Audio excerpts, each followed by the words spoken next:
통일신라 시대의 사리장엄구 강의를 담당한 주경미라고 합니다. 야금전 많이들 보셨죠? 강의도 이번 학기 강의는 금속공예에 대해서 하는데요. 아무래도 통일신라 시대 때 공예품들, 금속공예품들을 얘기를 하면 사리장엄구가 제일 중요한 주제가 될 것 같습니다. 이 사리장엄구라고 하는 것은 불교 공예품에 해당하고, 그다음 불교에서 가장 신성하게 생각하는 부처님의 사리를 모시는 공예품들이기 때문에 아무래도 오늘 시작은 사리장엄이 무엇인가, 그 다음에 이제 부처님의 사리와 사리 신앙에 대한 얘기로 금속공예보다 먼저 사리가 무엇인지에 대해서 먼저 시작을 하고 강의를 진행하도록 하겠습니다. 여러분들 교재 84페이지부터 제가 이제 간단한 원고를 드렸고요. 강의 자체는 원고보다는 슬라이드를 중심으로 해서 진행하도록 하겠습니다.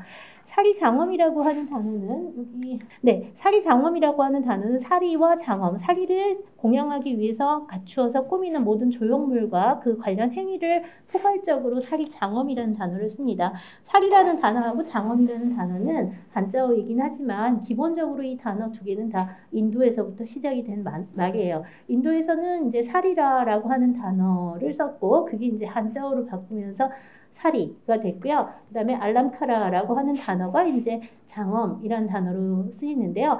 이 장엄이라고 하면은 사람들이 보통 갖추어서 꾸민다라고 번역을 하는데, 이 갖추어서 꾸민다라고 하는 거는 여러분들이 이렇게 왜 얼굴 화장하면서 이렇게 얼굴을 보면서 꾸민다든지 뭐 귀걸이를 달고 목걸이를 달면서 꾸미는 거랑 비슷하지만 조금 다른 의미를 가지고 있어요. 그래서 이 장엄은 법식에 맞추어서 꾸민다라고 하는 걸 갖고 있기 때문에 보통 종교적 장엄을 뜻하는 거라고 보시면 될 것 같고요. 이 사리라고 하는 것도 이제 뭐 여러분들 불교 신자가 많으신지 잘 모르겠는데 제가 이제 그 종교하고는 상관없이, 그러니까 자기 지금 개인적인 종교, 그다음에 이제 뭐 불교적 공양을 올리는 단어들을 사용해서 지금 설명을 하지는 않고 좀 더 이렇게 객관적으로 이렇게 좀 뉴트럴한 단어들을 좀 쓰겠는데요.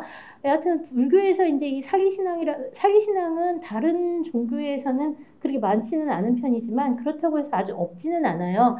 가톨릭 같은 경우에 보면은 성골이라든지 뭐 성유물이라고 해서 그러니까 성인들의 렐릭 같은 성인들의 렐릭이라고 하는 걸 숭앙하는데 그런 것들이 이제 불교에서의 사리신앙하고 이렇게 대비될 수 있는 비슷한 비슷한 종교 의례라고 볼 수가 있는데요. 여하튼 이 불교에서 말하는 사리라고 하는 거는 대체로 불교의 이제 교조라고 할 수 있는 석가모니, 인도에서 이제 기원전 6세기에 살았다고 하시는 석가모니 부처님의 이제 유해에서 나온 것들이 사리예요. 그래서 이 사리신앙이 처음 시작되는 거는 불교가 시작이 되면서 시작됐다고 하지만 사실 인도에서는 이 사리신앙이 부처님한테만 있는 건 아니고요. 비슷한 다른 종교에서도 성인들의 유해를 공양하는 방식으로 자이나교 같은 데서도 탑을 세우거나 이제 그랬던 의례들이 이제 확인이 되고 있어서요.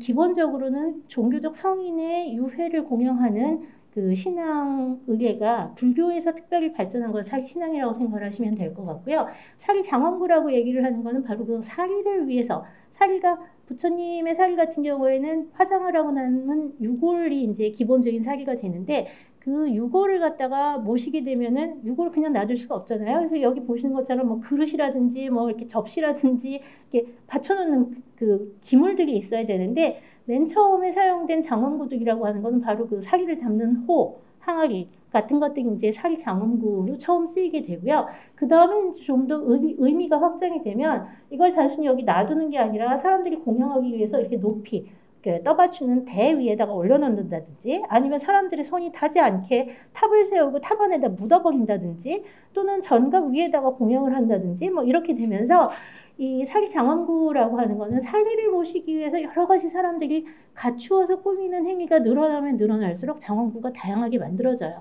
그 과정에서 이제 금속으로 만들어지는 것들도 있고 유리로 만들어지는 것들도 있고 그다음에 이제 뭐 돌로 만들기도 하고 그다음에 이제 도자기로 만들기도 하죠. 그래서 각종 사리장엄구들이 정말 다양한 재질로 동아시아 인도뿐만 아니라 중앙아시아, 동남아시아, 그다음에 동아시아에서 전부 다 만들어지는데 우리나라 같은 경우에는 특별히 통일신라 시대 때 초기에 금속으로 사리장엄구를 아주 정교하게 아름답게 만든 것들이 발전을 했습니다. 그래서 오늘 주제는 통일신라 시대 때 사리장엄구가 중심이 되기는 합니다. 하여튼 사리장엄이라고 하는 거는 사리를 공양하기, 부처님의 성목이라고 하는 이 사리를 공양하기 위해서 갖추어서 꾸며서 만드는 모든 기물과 그 행위들을 포괄하는 게 사리장엄이고요. 구체적인 그릇들 또는 뭐 그 공양을 위해서 받쳐서 넣는 뭐 향을 넣는다든지 향로를 같이 넣는다든지 자기가 이제 뭐 봉헌하기 위해 가지고 뭐 장신구를 갖다 같이 공양을 한다든지 공양품으로 넣는 것들, 그런 물건들의 경우에는 구자를 붙여서 장엄구라고 부르게 되는 거예요. 장엄 계속 말하고 있지만 이제 격식에 맞추어서 갖추어서 꾸미는 것이 이제 장엄이다. 그래서 이 격식이 무엇이냐라고 하는 게 문제가 될 수 있는데요. 보통 격식이라고 하는 것은 불교 경전에 나오는 얘기들 또는 이렇게 의례적 전통들, 왜 글로 써있는 것도 있지만 사람들이 맨날 하는 의례들이 있잖아요. 일상적인 의례들, 종교적 의례에 맞추어서 그 의례에 맞추어서 꾸미는 방식들을 장엄이라고 생각하시면 될 것 같습니다. 보통 이제 여러분들이 사리다라고 얘기를 하면 부처님의 사리는 지금 보시는 것처럼 이렇게 반짝반짝 빛나는 구슬 같은 쌀알보다 좀 더 큰 또는 쌀알만한 콩알만한 이렇게 그 구슬들이 이렇게 사리다라고 생각을 하시는 경우가 되게 많을 텐데요. 실제로 뭐 이런 것들도 사리가 될 수 있습니다. 이런 것들도 사리인 경우가 있고요. 사리는 색깔도 뭐 미색인 경우도 있고 적색인 경우도 있고 뭐 색깔도 굉장히 좀 다양하다고 나오는데요. 사실 지금 보시는 것처럼 이렇게 반짝반짝 빛나는 구슬 모양의 보주형 사리라고 하는 것은요. 사실 석가 시대 때 석가모니 붓다의 그 생존 시기 기원전 6세기 열반하시고 난 그 직후인 기원전 6세기 정도에 이런 사리가 있었는지는 사실 알 수 없어요. 왜냐하면 보주형 사리라고 하는 것은 일단 동아시아에서 굉장히 특별하게 좋아하고 이 동아시아의 경우에는 좀 죽은 사람들에 대한 시신을 별로 좋아하지 않는 꺼리는 풍습이 있었기 때문에 불교가 전해졌을 때도 이 사리라고 하는 것이 일반적인 유골하고 다르다라고 얘기를 하기 위해서 유골이라고 번역을 하지 않고 사리라고 번역을 해왔거든요. 그래서 특히 이제 우리나라 같은 경우 한국에서는 이렇게 스님들이 열반에 드시고 나면 이제 화장을 하고 난 다음에 사리를 찾아야 된다 뭐 이런 얘기를 많이 하기도 하지만 사실 유골 자체가 사리라는 뜻이거든요. 그래서 이런 구슬만 사리에 해당하는 건 아니라는 것을 먼저 말씀드리고 시작하고 싶어요. 사리라고 하는 단어는 산스크리트어와 팔리어의 샤리라라고 하는 단어를 갖다가 한자로 바꿔놓은 단어고요. 산스크리트어의 샤리라라고 하는 단어는 원래 뜻으로는 몸이나 뼈나 유골이나 시신이에요. 그래서 죽고 난 사람의 영혼이 아트만이 떠나고 난 빈 껍질인 육체, 그것이 사리라거든요. 그러니까 죽고 난 시신 자체는 사리라라고 단수로 부르는데요. 이거를 화장을 하고 나면 여러 개로 나눠지잖아요. 유골이 이제 조각조각 나눠지니까 그러면은 인도에서도 그걸 사리라의 복수형으로 쓰게 돼요. 그래서 화장하고 난 유골이라든지 시신이라든지 이런 건 문헌에서 이제 보면은 단수형하고 복수형으로 갈라지면서 쓰이게 되는데, 근데 동아시아로 들어오면 이제 문제가 뭐냐면 유골이나 시신을 동아시아의 전통에서는 별로 좋아하지 않는 거예요. 그래서 불교가 처음 전해졌을 때 이 유골과 석가든 누구든 성인이든 여하튼 왜 죽은 사람의 시신이라고 하는 또는 죽은 사람의 뼈라고 하는 걸 갖다 왜 숭앙을 해야 되느냐라고 이제 계속 항의를 했던 기록들도 많이 나오고, 저게 그래서 오랑캐에 썩어 빠진 그 뼈다귀에 불과한데 왜 저걸 갖다 숭앙을 해야 되느냐 해가지고 유학자들이 이렇게 계속 상송을 올리는 경우도 많고요. 조선시대에도 이제 사리에 대해서 그렇게 언급을 한 경우 굉장히 많은데요. 원래 기본적으로 인도에서 이 사리라라는 단어가 유골과 뼈, 시신이라는 뜻을 가진 단어이기 때문에 그래요. 근데 불교를 이제 전파하러 온 전법승들이 이제 동아시아에서 불교를 전하면서 부처님의 사리라고 하는 거를 가르칠 때 제일 중요한 게 뭐냐면 부처님의 열반이라고 하는 거는요, 죽음이 아니에요. 열반이라고 하는 거는 우리가 윤회하는 세상 속에서 사는데, 이 열반이라고 하는 거는 윤회하는 세상에 윤회를 끊고 윤회를 넘어선 세상에 가신 분을 부처님이라고 부르거든요. 그래서 그 사리라고 하는 거는 부처님이 이 세상에 존재했다라고 하는 마지막 증거물이 되기 때문에 중요한 거지, 그게 시신이나 유골이라는 뜻으로 사용이 되는 게 아니거든요. 그래서 이제 불교에서 한역을 할 때 살리라라는 단어를 뜻대로 번역을 한 게 아니라 음대로 번역을 해서 설리라 또는 실리 또는 사리로 번역을 했어요. 그래서 옛날 문헌에서는 설리라, 실리, 사리가 전부 다 부처님의 사리 또는 이제 성인의 유골 같은 걸 뜻한다고 보시면 되고요. 이 사리는 결국 열반에 드신 성인들, 깨달은 자들의 남겨놓은 마지막 흔적이 된다는 거예요. 다음에 그 열반에 든 존재가 지금도 계속 우리 옆에 있는 건 아니지만 우리 옆에 우리를 넘어선 초월적인 존재가 있다는 걸 보여주는 일종의 물질적 증거가 되기 때문에 붓다를 상징하는 제일 중요한 상징물로 여겨져 왔어요. 그래서 이제 부처님이 남겨놓은 유골이라고, 석가모니 부처가 남겨놓은 유골이라고 하는 걸 보통 진신삭이라고 부르고요. 부처님의 진짜 몸이다 해서 진신삭이라고 부르고요. 원래 이것은 다 몸에서부터 시작이 된 거예요. 부처님의 시신에서 나온 거니까. 근데 이제 문제는 뭐냐면 부처님의 시신을 이제 그 부처님 시신, 여기 이제 보면 신골사기, 법신사기 이런 얘기가 나오는데요. 법신사기 얘기는 조금 이따 할게요.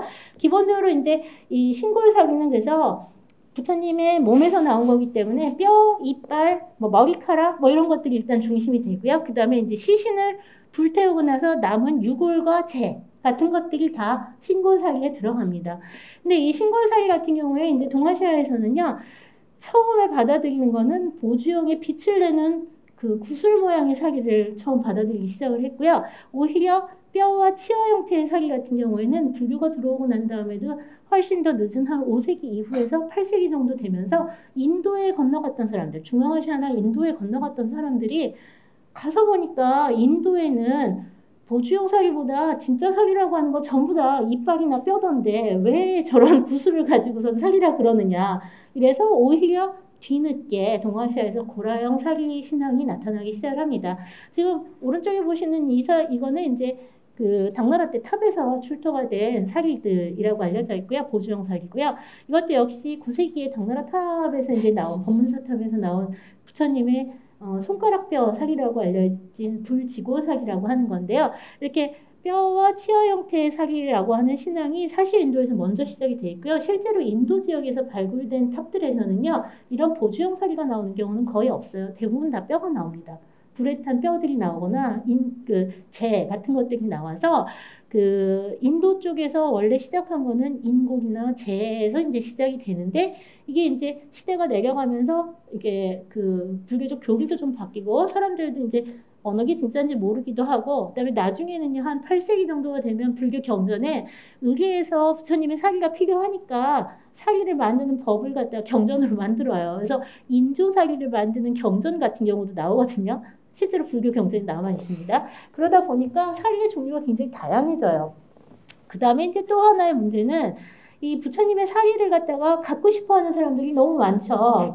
국업승들이나 뭐 이런 사람들도 인도나 뭐 중앙아시아 쪽에 가면 항상 부처님의 사기를 구해오고 싶어하고, 그 다음에 이제 좀 이따 나오겠지만 아쇼카 왕이라고 하는 사람이 기원전 3세기에 나오면, 이 아쇼카 같은 경우에는 그 부처님의 그 근본 8탑을 열고서는 거기 있는 사기를 꺼내서 전국에 84,000개의 탑을 세웠다 그러거든요. 그러니까 부처님의 사기를 구해서 탑을 세우고 위대한 그 제왕이 되는 사기들이 이제 인도에서 나타나기 시작을 하면서 계속 부처님의 사기를 누구나 다 갖고 싶어 해서 어떤 탑에 있으면 그걸 갖다가 탈취해 오거나 싸워서 갖고 오거나 이런 일들이 일어나요. 그래서 기원 전후한 시기가 되면은요, 불교계 내부에서 부처님께서 남기신 거는요, 평화를 남기셨고 사람들이 자비를 베풀라고 하셨고 법을 따르라라고 했는데, 왜 그러니까 부처님의 남겨진 육신을 가지고 사람들이 싸워서 그러니까 법을 찾아가야, 정법을 찾아가야 되는 본의를 잃어버리느냐. 그러니까 더 중요한 거는 그 신골사기가 중요한 게 아니라 부처님이 남긴 말씀이 더 중요하다. 정법을 기록한 말씀, 그게 제일 중요하다고 생각을 하기 때문에 기원 전후한 시기가 되면요, 탑에다가 사기를 넣지 않고 뭘 넣냐 하면 경전을 넣어요.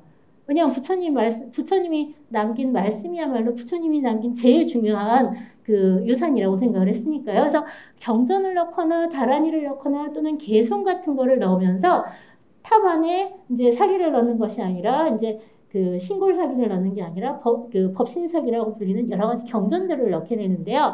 이런 경전을 넣는 예들은 인도에서도 한 기원 전후한 시기부터 나타나기 시작을 하고요. 인도에서 나타나는 그 법신사기 같은 경우에는 이렇게 진흙판에다가 이렇게 다라니를 쓰거나 경전을 써가지고 인장처럼 새긴 것들을 만들어가지고 집어넣는데, 우리나라에서는 그런 예들이 그렇게 많지는 않고요. 경전을 직접 써서 넣는 경우가 많고, 그다음에 우리나라에 이제 통일신라 시대 때 아주 독특하게 전 세계에 이런 예가 별로 없고 통일신라에서 처음 시작됐다고 보이는데요. 이 무구정광 대다라니경이라고 하는 경전이 이제 706년에 우리나라에 전해지면서 이 8세기 때에는 8세기 통일신라 시대 때에는 이 무구정광 대다라니경을 또는 무구정광 대다라니경에 나오는 다라니 법식에 맞춰서 이제 소탑을 만들어서 넣는 그 법신사기 장엄 방식이 신라에서 유행을 하게 됩니다. 그래서 이 법신사기라고 하는 것은 인도나 뭐 중앙아시아 쪽에 좀 간간히 발견이 되기는 하지만 다른 지역에서보다는 특히 신라에서 그 무구정광 대다라니경을 중심으로 해서 크게 유행을 했기 때문에 굉장히 중요하다고 볼 수 있고요. 요 왼쪽 위에 있는 거는 그 나원리 사리탑에서 발견이 된 그 무구정광 대다라니경의 다라니고요. 그다음에 이제 밑에 있는 거는 잘 알려진 석가탑에서 출토가 된 무구정광 대다라니경입니다. 그래서 이 신골사기 신앙은 기원전 6세기에 석가모니 열반 이후부터 계속 발전을 해왔고요. 법신사기 신앙은 기원 전후한 시기에 주로 탑을 많이 세우고 대승불교가 발전을 하게 되면서 누구나 다 탑을 세우고 싶어 했기 때문에 더 법신사기가 발전했다는 견해도 있는데, 여하튼 신골사기보다는 법이 더 중요하다. 부처님 말씀도 중요하고 경질도 중요하고 남겨놓은 유해라고 하는 게 무슨 소용이 있느냐라는 그 불교계 내에 자아 비판들이 나오기 시작을 하면서 법신사기 신앙이 나오기 시작했다고 보시면 될 것 같아요. 역시 이제 그런 것들이 경전을 통해서 전례가 되기 시작을 했고요. 그다음에 중국 같은 경우에는 이 법신사기 대신 아예 경당이라고 해서요. 이렇게 돌기둥을 세우고 거기다 경전을 쓰고 그 경당 보신 적 있는지 모르겠는데 우리나라는 경당이 이렇게 많지는 않은 편인데 고려시대 경당이 몇 개 남아 있는데요. 다라니 경당이라고 해서 이제 다라니경을 쓰고 이제 기둥으로 만들어서 이제 탑 앞에다 탑 대신 이제 세우는 그런 의례들이 중국에서 이제 발전을 하기도 했어요. 그건 또 굉장히 중국적인 방식으로 발전을 했고요. 그래서 이 법신사기하고 그 다음에 이제 신골사기라고 하는 두 종류 또는 뭐 두 종류보다 더 크게는 두 종류로 나누지만 그 안에서도 여러 가지가 나눠질 수 있고요. 보조형 사기는 뭐 다양한 형태가 있고 색깔도 다양한 데 비해서 고라형 사기는 뼈나 치아, 그 다음에 이제 이빨 같은 거 있잖아요. 치아가 이제 이빨이 되는데 머리카락도 되게 중요해요. 근데 이 머리카락 같은 경우에는 부처님의 머리카락을 받아가서 탑을 세웠다는 기록은 이미 초기 경전부터 나오는데 주로 동남아시아하고 중앙아시아 지역에서 많이 발전했고요. 지금도 여러분들이 미얀마 같은 나라에 가보시면 제일 중요한 탑들에 부처님의 머리카락이 봉헌되어 있다 그러거든요. 왜냐하면 부처님이 머리카락 부처님 살아계셨을 때 머리카락이나 손톱을 잘라가지고 나눠준 것을 받아와서 그대로 탑을 세워서 부처가 살아계셨을 때부터 이제 내려오는 유관 전통을 가졌다라는 걸 강조할 때 보통 머리카락과 손톱 이야기들이 제일 많이 나와요. 그래서 그리고 이제 불조발이라고 얘기를 하는데요. 우리나라에서도 보면 백제 시대 때 보면 그 불조발 신앙이 좀 있었던 것 같아요. 여하튼 사기명원구의 기원은 석가모니 열반 이후에 그 석가의 유해와 그 다음에 사기 유해와 그 다음에 화장하고 난 다음에 얻어진 사기를 공양하는 기록들에서 사기 장엄이 이제 신앙이 됐다고 보는데요. 문제는 경전을 읽어보시면 경전마다 장엄 방식이 다 달라요. 그래서 어떤 경전에는 석가의 유해를 갖다가 그러니까 석가의 유해를 갖다가 뭐 여기 장화환경 예를 들어서 장화환경 보면 직물로 유해를 싸고 그다음에 금관, 철관, 전단현관 3중 이제 되는 거잖아요. 3중으로 장엄을 한 다음에 화장터로 옮겨서 화장을 했다고 알려져 있거든요. 그다음에 반니환경에서는 오히려 금관, 철관 2가지밖에 안 나오는 거예요. 이런 식으로 대부분 다 천으로 싸고 난 다음에 여러 겹의 관에 넣어서 화장터로 옮겨서 화장을 하고 그리고 화장하고 나면 유구를 모아서 뭐 단지에 넣었다고도 하고 금 단지에 넣었다고도 하고 뭐 수병에 넣었다고도 하고 이래서 경전마다 나오는 유해 공양 방식이 전부 다 달라서요. 사실은 어느 법식이 맞는지는 잘 모르는 거죠. 제일 중요한 거는 그 부처님의 시신이 닿는 데에는 항상 천으로 싸고 그 다음에 가장 중요한 재질, 제일 값비싼 재질로 만든 걸 제일 안에 넣고요. 바깥으로 가면서 좀 덜 비싸고 약간 더 이렇게 좀 단단한 것들이 바깥에 그 관을 싼다고 보시면 될 것 같아요. 보통 이제 삼국시대는 신라를 얘기를 할 때는 이 대반열반경 얘기를 제일 많이 하는데요. 왜냐하면 여기는 금관, 은관, 동관, 철관, 그 다음에 마지막에 보여와 보장. 보여라고 하는 거는 가마를 말하는 거고요. 보배로운 가마. 그 다음에 보장이라고 하면 보배로운 장막이란 뜻이에요. 그래서 가마에 장막을 씌워 넣은 형태라고 생각하시면 되는데요. 이따가 통일신라 시대 때 사기장군 중에 송림사살기라든지 아니면은 가문사지 살기의 내함 같은 것들이 이 보장의 형태를 하고 있는 예들이 나오고 있습니다. 그 다음에 이제 기록상에서 이제 또 하나의 중요한 게 기원전 3세기에 아쇼카라는 사람이 했던 사기 경험이 이제 중요한데, 이 아쇼카는 한자어 기록으로는 아유광이라고 이제 부르기 때문에요. 우리나라에서는 이제 아유광이라는 이름으로 더 많이 알려져 있죠. 실존 인물이었었고요. 이 사람이 이제 전국 각지에 사기탑을 세웠다고 하는데, 이 아유광경이나 아유광전 같은 데서는 뭐 한 84,000개의 탑을 세웠다고 하는데요. 아쉽게도 아유광이 만든 탑 중에서 지금 남아있는 사기 장엄구를 가진 데는 하나도 없어요. 탑은 몇 개가 남아있어서 한 20, 30개 정도가 아유광이 세웠던 탑이라는 건 알려져 있는데요. 장엄구는 남아있지 않아요. 왜 안 남아있냐면요. 그거는 조금 이따 다시 또 설명을 해드릴게요. 자, 지금 보시는 것처럼 부처님의 이제 2세기에서 3세기 간다라에 나오는 불전도를 보시면 부처님 생전에 설법하시는 장면, 그다음에 열반에 드신 장면, 그 다음에 여기 빠졌지만 화장을 하고 난 다음에 사리를 얻어서 여기 보이는 장면이 뭐냐면 사리를 나눠주는 장면이에요. 분사리라고 해서요. 이 나눠준 사리를 가지고 이제 탑을 세워서 지금 세 장면, 열반, 그 다음에 이제 분사리, 그 다음에 탑을 세우는 장면이 이제 보이고 있는데요. 비슷한 내용들, 부처님의 그 생애에 관련된 얘기에서 이 사리와 열반과 사리 장면을 이제 보시면 지금 붓다의 다비식 같은 경우에는 역시 천으로 싸고 그 다음에 화장을 하는 예들이 나오죠. 초기 경전일수록 부처님을 여러 겹의 천으로, 뭐 100겹의 천으로, 뭐 1000겹의 천으로 뭐 이런 쌌다고 하는 얘기들이 나와서요. 이렇게 지금 보면 이렇게 천으로 싼 예들이 실제로 벽화 같은 데도 그려진 예들이 있습니다. 그 다음에 이제 이 부처님이 쿠시나가를 해서 열반을 드시고 화장을 하고 난 다음에 이 남겨진 사리를 가지고요. 부처님하고 부처님이 이제 관련을 맺었던 여러 나라에서 다 그 사기를 자기네 나라에 가져가고 싶다고 가질러 와요. 근데 이제 쿠시나가라에서 뭐라 그랬어요? 여기서 열반을 드셨으니까 당연히 탑을 여기다 세워야지 너네들한테 못 줘 이럴 거 아니에요?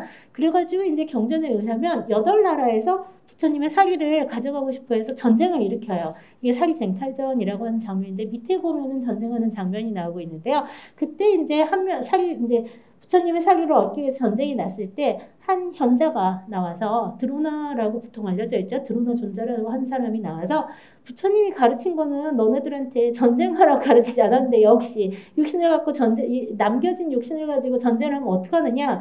8나라에서 가져가기를 원했으니 8나라에 똑같이 나눠주면 된다라고 얘기를 해서 이 사람이 이 지금 보는 이 단지에다가 사기를 담아서 8나라의 왕들한테 나눠줬어요.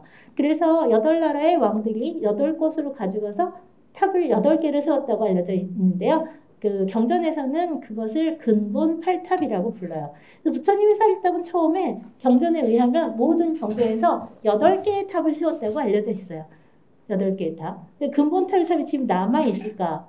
이제 문제는 뭐냐면 역시 경전마다 8나라 자체의 이름이 다 달라요. 그 8나라, 8민족이 어떻게 어느 지역인지에 대해서 경전마다 좀 다르게 나오고 어딘지 모르는 경우도 있고 그 다음에 제일 문제는 이 8나라에 가져간 8개의 탑이 아마 기원전 3세기까지는 계속 있었던 것 같아요. 기원전 3세기까지는. 근데 기원전 3세기에 이 아쇼카라는 사람이 나오면서 이 아쇼카는 이제 북쪽 지역에서 시작을 해서 파탈리푸트라, 현재 파트나라는 도시인데 거기에 수도를 두고 마우리아 왕조를 이제 마우리아 왕조의 3대 왕이 되는데요.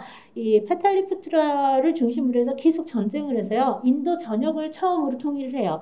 기원전 3세기 이전에 아쇼카 이전에는 인도 전역이 전부 다 작은 소국들이 있었지 제국이 없었어요. 근데 기원전 3세기 아쇼카가 그 마우리아 왕조 파탈리푸트라를 중심으로 해서 이쪽에 멀리는 칸다하르라든지 여기 지금 현재로 치면 카불이니까 아프가니스탄이잖아요. 아프가니스탄, 파키스탄, 그 다음에 이제 인도의 대부분 지역을 아쇼카가 통일을 하는데요. 통일을 하고 난 다음에 이 사람이 불교로 개종을 하죠. 불교로 개종을 하고 그 다음에 이제 자기가 다스리는 영토에 84,000개의 탑을 세웠다고 해요. 근데 이 84,000개의 탑을 세울 때 어디서 사기를 얻냐면 근본 8탑 중에서 7개의 탑을 열어서 거기에서 나온 사기를 가지고 84,000개를 만들었다 그러거든요.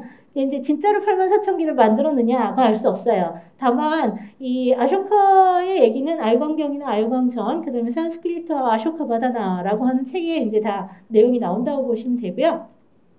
아쇼카의 경우에는 탑을 세우고 난 다음에 항상 이쪽에 보시는 것처럼 아쇼카 석주라고 하는 걸 만들었거든요. 그래서 여기 석주에 무슨 내용이 나면 부처님의 법이라고 하는 게 정법이라는 게 어떤 내용이고 너네들은 이런 걸 따르라 라고 하는 내용을 기록해 놨는데 현재 인도에는 20개에서 30개 정도의 아쇼카 석주가 남아있어요. 그러니까 지금 84,000개를 진짜 만들었는지 모르지만 적어도 30개 정도의 아쇼카 석주와 아쇼카가 만든 탑이라고 하는 게 남아있는 거죠. 자, 근데 여기 아쇼카가 한 것 중에서요. 이 아쇼카가 정말 독실한 불교 신자였는지 이건 차치를 하고 아쇼카가 했던 행위를 잘 보면 근본 8탑이 있던 거에 근본 8탑 부처님의 진신사리탑이잖아요. 그거를 열고 진신사리를 꺼내서 자기가 다스리는 통치하는 제국에 나눠줬잖아요. 다 좋아요. 다 좋은데 자, 아쇼카가 죽고 난 다음에 다음 왕들은 아쇼카처럼 위대한 왕이 되고 싶으면 부처님의 진신사리를 모시는 사람이 제왕이 된다고 생각을 하는 거예요. 그래서 아쇼카가 세운 탑들을 다시 열고 거기 있는 사리를 가져가서 또 다른 탑을 지어요. 그러면서 헌 탑을 꺼내서 중수를 해서 자기가 새 탑을 지어서 부처님의 사리가 나한테 나타났으니 내가 부처님의 그 은총이라고 부처님의 그 영험함을 받은 또는 부처님의 정당함을 받은 제왕이다. 불교적 상황이다라고 하는 걸 주장하기 시작을 해요. 그래서 아쇼카 왕 이후부터는요. 부처님의 사리신앙이라고 하는 게 종교적인 것보다 오히려 이렇게 제왕들의 정치적인 목적을 위해서 이용되는 경우가 굉장히 많았어요. 사실 실제로 우리나라나 중국의 경우에도요. 통일한 왕조들이나 또는 그 정변을 일으킨 왕조들에서 부처님의 사리탑을 짓고 부처님이 오시기를 기원하는 경우가 굉장히 많았고요. 중국의 경우에는 위진남북조 시대 때 위진남북조를 통일한 수나라의 문제가 전국에다가 100여 개의 사리탑을 지으면서 자기가 아쇼카보다 훨씬 더 위대한 왕임을 선포를 하는데 현재 이제 그 인수사리탑이라고 하는 것들이 몇 군데 남아 있죠. 마찬가지로 우리나라의 경우에서도 삼국시대부터 그 제왕들은 자기가 부처님의 정당함을 인정받은 전륜 성황 또는 불교적 성황이다라는 걸 주장할 때 항상 부처님의 사리를 썼어요. 그래서 이 부처님의 사리장엄과 사리탑이라고 하는 것이 처음에 불교적인 시원하고는 달리 아쇼카를 거치면서 정치적 윤색이 되기 때문에 사리장엄구를 만들거나 이 건축물을 만들 때 중요한 거는 이 후원자가 되는 이 제왕의 권위와 위엄을 보여주기 위해서 그 당시의 문화를 반영한 아주 호화로운 예로 만들어지는 경우가 많았던 것 같아요. 아쉽게도 아쇼카가 만든 탑은 모두 다 그 다음 세대 사람들에 의해서 열어서 없어지고 그 다음 사람들이 새 걸 만들어서 넣었잖아요. 그러니까 사리는 진짜라 그래도 바깥에 있는 사리정원군은 어떻게 되겠어요? 영험하면 영험하다는 사리일수록 오래된 사리 장구를 갖고 있지 않아요. 왜? 가장 최신식으로 만들어서 다시 넣기 때문에 그렇다는 얘기예요. 이해가 되셨죠? 그래서 오래된 데에 가면 왜 조선시대 거밖에 없어? 라고 얘기를 하시냐면 그만큼 위대하니까 위대하고 영험한 사리니까 조선시대에도 계속 중수를 해서 넣은 거고 현대에도 계속 중수를 하고 싶어 한다는 얘기예요. 그래서 오래되면 오래될수록 더 영험하면 영험할수록 아쇼카의 선례를 따라서 꺼내서 더 새 거로 더 좋게 더 호화롭게 만들어서 넣어서요. 인도의 탑을 발굴을 해보면 어떤 경우에는요. 적어도 한 5번 이상 중수를 했던 흔적이 나와요. 어떻게 아느냐. 중수를 할 때마다 자기 동전을 넣거든요. 그래서 6번씩 중수를 한 경우도 있고 5번씩 중수를 한 경우도 있고 이래서 여러 차례 중수를 하면서 옛날 거 중에서 흩어진 거는 다 없애버리니까 남아있지 않은 거죠. 자, 지금 우리나라 현대에서도 보면요. 미륵사지 같은 경우에 새 탑을 지어서 사기를 넣을 때 사기는 원래대로 탑에 다시 넣더라도 사기 장원군은 새로 만들어서 넣잖아요. 불국사에서도 넣을 때 새로 만들어서 넣었고 성림사에서 새로 만들어서 넣었거든요. 그 나중에 1000년쯤 지나서 그 탑을 발굴을 해보면 20세기에 새로 중수를 한 유물들이 나오겠죠. 네. 자, 그렇게 된다고 보시면 될 것 같아요. 기원전 3세기에 사기장원구가 그렇게 많지는 않은데 아쇼카가 발원한 거라고 생각은 하지 않지만 남인도 지역의 바비콘다에서 나온 사기를 보면 탑 모양의 사기장원구가 이제 나오고요. 이 석재 돌로 만들어진 돌탑이에요. 작은 돌탑 한 요 정도 되는 돌탑인데 요 안에 이제 그 토기로 만들어진 사기가 나오고 안에는 금으로 만들어진 합이 나와서 요 안에 사기가 들어있었다 그래요. 그래서 처음에 만들어질 때는 토기하고 돌로 만들어진 것들이 나오고 있고요. 가끔 드물게 금으로 만들어진 얘들이 나옵니다. 그리고 바깥의 형태들은 대부분 탑 모형을 따르는 탑형 사기장원구가 제일 많이 나온다고 보시면 될 것 같고요. 지금 기원 전후한 시기에 만들어진 인도 서북인도 간다라 지역에서 출토되는 현재로 치면은 아프가니스탄과 파키스탄 일대에서 출토되는 사기기들을 보시면 역시 여기도 이 수정으로 만든 사기기에 돌로 만든 탑을 넣어서 탑 안에다 넣는 거예요. 그러니까 탑 안에 작은 탑이 또 들어가는 거죠. 그 다음에 여기 같은 경우에는 금합으로 만들고 청동합으로 만들고 다시 청동합을 써서 삼중의 사기기를 만들어서 넣었던 예들이 나오고요. 항상 공양구로서 자신들의 중화들을 넣어요. 동전을 넣어서 사실 간다라 지역에 나오는 탑들은요, 옛날 그 영국 사람들이나 프랑스 사람들이 옛날 탑을 발굴을 하면 옛날 동전이 나온다고 해서 동전 찾기 비싸잖아. 옛날 금화니까 로마 시대 금화도 나오고 뭐 이제 더 올라가는 뭐 그레코 막트리아 시기에 금화도 나오고 이제 이러니까 동전 찾기 위해서 사기장원구를 발굴한다기보다 동전 찾기 위해서 보물 찾기를 하는 거죠. 그래서 사기를 발굴한 경우는 굉장히 많습니다. 지금 보시는 건 다 19세기에 발굴돼서 영국 박물관에 수정이 되어 있는 거고요. 이제 그런 기원 전후한 시기가 지나가면서 그 불상이 만들어지는 시기가 되면은요, 사기장원구의 외면에 이렇게 부처님의 형상들을 갖다가 조형화해서 장원구 자체를 이렇게 불교적인 도상들을 넣어가면서 장식을 하는 예들이 나오기 시작을 합니다. 이런 것들이 이제 가장 초기에 만들어진 금속재 사기장원구라고 보시면 되고요. 그 다음에 이제 이 동인도에서 시작한 이 불교라고 하는 종교가 기원 전후한 시기에 스리랑카와 간다라 지역으로 이제 퍼져나가고요. 그 다음에 이제 기원 후 1세기 정도가 되면은 이렇게 중앙아시아라든지 아니면 미얀마, 그 다음에 이제 베트남 남부, 여기 이제 그 인도차이나 반도 남북, 동남아시아, 그 다음에 이제 중국으로 들어가면서 불교가 전해지기 시작을 했고요. 우리나라의 불교가 전해지기 시작을 한 거는 삼국시대가 되겠죠. 사기도 역시 마찬가지로 불교의 전례와 함께 동아시아로 전례가 됐는데요. 부처님의 사기를 가져왔던 얘기들 중에서 동아시아에 부처님의 사기가 전래된 얘기 중에 가장 중요한 건 지금 보시고 있는 강승회라고 하는 스님의 이야기예요. 이 강승회라고 하는 스님은 3세기 때 여러분들 왜 삼국지에 나오는 위초고라고 하는 삼국지에 삼국이 있잖아요. 오나라, 그 중에서 이제 오나라의 손권이 이제 다스릴 때 3세기가 되는데, 오나라 손권 치세에 서역에서 온 승려 강승회라는 사람이 와서 불교를 전했더니 손권이 뭐라고 그러냐면 부처님의 사기가 진짜로 영험한 게 맞냐라고 물어봐요. 그랬더니 강승회가 부처님 사기는 정말 영험하고 부처님 사기 가진 복덕에 대해서 막 얘기를 하니까 손권이 그 강승회를 가둬놓고 그렇게 영험하면 네가 빌어가지고 하나 사기를 얻어봐라. 그럼 너 목숨을 살려줄게. 이렇게 가둬놓는데 실제로 빌어가지고 3일 만에 갑자기 그 받쳐놨던 그 구리 쟁반 위에 땅그랑하는 소리가 나면 부처님의 사기가 나왔다 그래요. 손권한테 가져가서 이거랑 아무것도 없는데 부처님의 사기가 여기 나왔다. 그래서 그게 이제 감득이라고 하는 거거든요. 빌어서 나왔다. 감득을 해서 바치니까 손권이 뭐라고 얘기를 하냐면 그게 부처님의 사기인지 보존지 어떻게 아냐? 믿을 수가 없다. 그랬더니 부처님의 사기는 영험해서 여러 가지 기적을 보여주는데 그 기적을 이제 보통 신이라고 한자에서 표현을 해요. 신비로운 이적이란 뜻이에요. 이 사기가 가진 신이 중에 제일 중요한 건 스스로 빛을 낸다. 부처님하고 똑같기 때문에 스스로 빛을 낸다. 여기 보면 방광이 나오죠. 스스로 빛을 내고 그 다음에 제일 중요한 거는 뭘로 두드려 부시려고 해도 절대로 부서지지 않는다. 다이아몬드보다 강하다라고 얘기를 하거든요. 그래 뭐 그래 강한 거 다 보석이다라고 칠 수 있는데요. 그 다음에 이제 중요한 게 뭐냐면 강하고 단단한데 이걸 갖다가 물에다 띄우면 자 강하고 단단하면 되고 물에 넣으면 어떻게 돼요? 가라앉아야 되잖아요. 부처님의 사리가 진신사리면 가라앉지 않고 물에 뜬다 그래요. 수중부유라고 하는 거예요.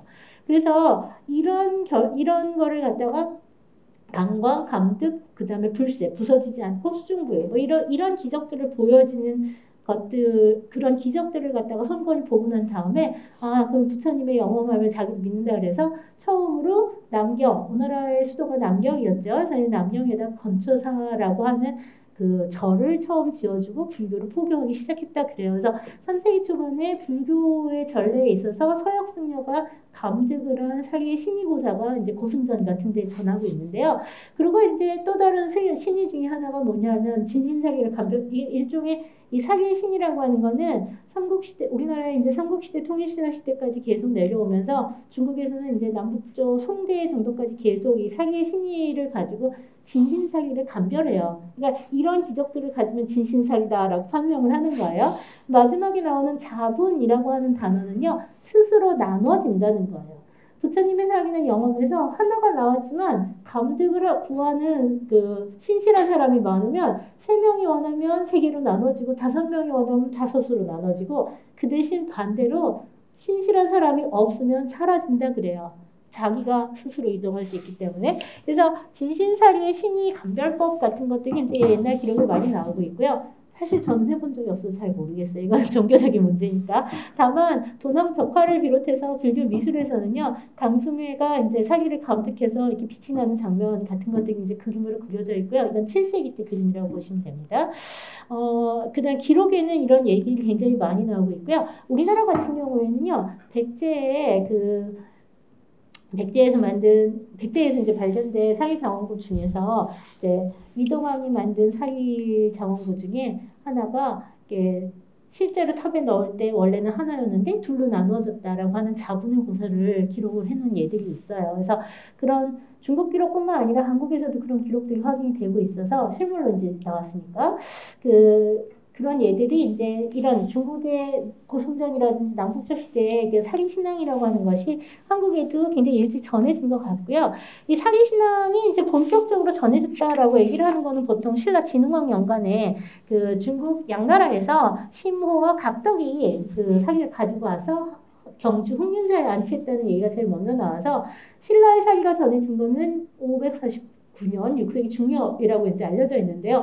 문헌 기록에는 삼국유사나 삼국사기라고 하는 문헌 기록에는요. 신라의 사리 전에 대해서만 기록이 되어 있고요. 백제와 고구려의 사리가 전래됐다는 얘기를 기록한 예는 없어요. 그런데 이제 고고학적 발굴 조사를 해보니까 백제도 사리를 뭐 비슷한 시기에 좀 더 일찍부터 이제 사리를 가져와서 탑을 짓고 사리가 전래됐다는 걸 확인이 되고 있어서요.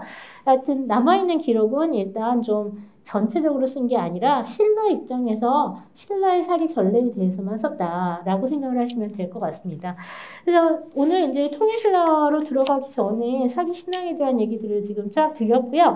여기 이제 중요한 것 중에 하나는 549년에 진흥왕 연간에 양나라에서 가져왔다. 이거 뭐냐면 양나라 부제가 이 해에 죽어요. 그래서 양나라 망하는 해인데 그 해에 그 진흥왕이 사리를 가져왔다는 얘기는 양나라 무제 그 당시에 전륜성왕이라고 생각한 양나라 무제 말년에 신라로 사리가 오면서 신라가 바로 그 전륜성왕의 뒤를 이었다라고 생각을 한다는 걸 보여주는 거고요. 그다음에 여기 진흥왕 37년 이때는 뭐냐면 북제주시대 때 북제가 멸망하는 시기인가 뭐 그러거든요. 북주가 북제를 치던 시기인가 뭐 이제 이래서 역시 남북조의 멸망 시기 북제가 그 당시에 이제 숭불 왕조였는데 그게 멸망하던 시기에 거기 있던 사리도 어디로 왔냐면 신라로 왔다고 쓰는 거예요. 그래서 신라 입장에서는요. 진흥왕과 그 다음에 이제 선덕여왕 연간에 그 중국으로부터 사리를 받아들이면서 신라가 통일을 할 수 있는 그 부처님의 불법을 수행하는 통일 왕조로서의 기틀을 불교적 기틀을 사리를 통해서 갖추었다는 얘기들을 역사 기록으로 남겨놓은 거죠. 그러니까 이런 기록들은 사실 사실적인 부분이 있으니까 또 썼을 거고 어느 정도는 또 그 기록을 하는 사람의 정치적인 입장을 고려해서 약간 정치적 각색이 된 부분도 있다는 것을 염두에 두면서 보실 필요가 있습니다. 중요한 거는 이 처음에 전래된 사리들은요, 전부 다 민간이나 개인이 가져왔다기보다는 승려를 통해서 왔지만 왕실을 중심으로 해서 받아들여서 왕실의 후원을 받으면서 왕실의 후원을 받은 사찰 안에 봉헌이 됐다는 게 중요해요. 그래서 남아있는 사리자원고들은 그 당시 왕실의 문화를 잘 반영한, 그래서 굉장히 이렇게 최고의 기술과 그 다음에 최고의 그 갖춤을, 그러니까 여러 가지 갖춤을 해서 봉헌을 한 예들이 많아서요. 그 남아있는 사리 장원고들의 경우에도 통일신라 초기의 사리 장원고들의 경우에는 이렇게 왕실의 발언으로 만들어진 예들이 상당히 많이 있습니다. 현재 이 형륜사는 뭐 위치도 약간 논란이 있고요. 탑이 남아있지 않아서 사리장원고가 어떻게 돼 있었는지 전혀 알 수가 없어요. 다만 여기 자장이 가져왔던 것은 이제 황룡사탑 태화사, 그 다음에 이제 그 통도사에다가 안치했다 그러는데 황룡사, 태화사, 그다음에 이제 통도사 다 남아 있죠. 특히 이제 황룡사 같은 경우에는 그 사리 장원고가 1960년대에 도굴 당하면서 세상에 알려지면서 몇 년 전에는 경주박물관에서 황룡사 특별전을 하기도 했습니다. 그래서 이제 요 중요한 사리전래 관련 기록에서는 이제 황룡사에 대한 얘기를 먼저 해야 되긴 하는데요. 황룡사와 함께 우리가 빼놓을 수 없는 것 중에 하나가 분황사죠. 왜냐하면 분황사는 선덕여왕이 이제 발원을 해서 만들었을 거라고 보고 있고요. 634년 정도에 만들었을 거라고 보는데요. 이게 이제 탑에 있는 사리정원고가 제대로 발굴 조사를 해가지고 정식으로 발굴이 되면 별로 문제가 없는데 대부분의 경우에 도굴을 당한 경우가 상당히 많고요. 그다음에 분홍사탑 같은 경우에는 일제강점기인 1910년인가 19년에 1910년인가 뭐 해가지고 이 일제강점기에 탑을 수리한다는 명목으로 탑을 갖다가 보수공사 하다가 우연히 발견이 됐어요. 그래서 뭐 20세기 초반이었다 보니까 그리고 보수공사가 확실하지도 않았고 그 당시에 뭐 여러 가지 문제가 있어서 사리정원고의 상태가 별로 온전하지 않아요. 그게 박물관에 지금 경주박물관에 소장이 돼 있긴 하지만 이게 온전하게 남아있지는 않습니다. 이제 그런 부분이 문제가 되긴 하지만요. 여하튼 이 분황사탑의 경우에 이 분황사는 지금 현재 신라에 남아있는 가장 오래된 사리정원고라고 보시면 되고요. 여기 이제 석함을 중간에 놓고요. 이 석함 지금 보시는 게 이제 석함인데 이 석함 안에 이렇게 생긴 석함이에요. 뚜껑이고 밑에 부분이 되는데 녹정형이라고 해서 윗부분을 이렇게 모죽임 형태로 깎아놓고 있는데요. 이런 모죽임 형태의 방형 석탑을 사용하는 것은 역시 중국에서 남북조 시대부터 수대 당대까지 굉장히 유행을 했던 중국식 사리장원고 형식을 받아들이는 거예요. 그래서 수나라 문화의 영향을 많이 받았을 거라고 이제 보고 있고요. 그 다음에 이제 이 안에서는 지금 보시는 것처럼 은합이 나고 안에서 사리가 발굴이 됐고요. 그 다음에 공양품으로 이제 각종 들개 장식, 그 다음에 은으로 만든 귀걸이 한 짝. 실제로는 두 개가 나오긴 했어요. 하나는 완형, 하나는 파편으로. 그래서 이제 귀걸이 같은 예들이 나왔다고 보시면 될 것 같습니다. 그 다음에 이제 뭐 옛날 얘기긴 하지만 여기 보시면 이게 바늘하고 침통 같은 것들이 나와서 이게 귀걸이라든지 바늘, 침통 이런 것들은 아마 선덕여왕의 호지품을 갖다가 봉헌한 게 아니냐 뭐 이런 얘기를 하기도 했었습니다. 하여튼 뭐 드물게 금은 바늘과 그다음에 유리로 만든 침통 같은 것들이 이제 같이 나오고요. 그 다음에 이제 여기 이 분황사에서 제일 문제가 되는 거는 동전이 2점이 나왔는데요. 여기 오수전이라고 하는 거는 원래 양나라 때 만들어진 동전이긴 한데요. 여기 이제 최근에 조사를 하다 보니까 오수전 한 점이 없어지고 이 숭령중보 고려시대의 동전으로 이제 바뀌었는데요. 아마 이 고려시대 동전으로 바꿔 넣은 거는 일제강점기에 발굴한 사람이 이렇게 바꿔치기를 한 것 같아요. 그래서 기록에는 숭령중보가 나왔다는 기록이 없고 오수전이 2점이 나왔다라는데 현재 박물관에 남아있는 유물은 오수전이 1점. 숭령중보가 1점 이렇게 돼 있어서 이게 일제강점기에 일본 사람들이 이제 보수공사하면서 귀중한 동전을 자기네가 바꿔놔서 그런 문제가 생겼다고 보시면 될 것 같습니다. 이 황룡사 같은 이렇게 분황사 같은 경우에 지금 남아있는 제일 첫 번째 건데 이제 일본 사람들이 그려놨고 황룡사 같은 경우에는 이 황룡사는 일단 구층 목탑지가 이제 남아있고 그다음에 이제 여기는 현재 남아있는 이게 이제 목탑지의 심초석 부분이 되는데요. 이렇게 있었던 거를 1960년대에 한국 사람들이 이 동네에 있었던 사람들이 도굴을 했어요. 그래가지고 여기 안에 뭐가 있는지 아무도 모르고 있다가 도굴된 유물들이 서울의 골동시장에 나오면서 이게 무슨 일이지? 이러고 이제 황룡사라는 이름이 이제 써 있는데 이러면서 도굴꾼들이 이제 잡히면서 이제 유물들이 회수가 되는 바람에요.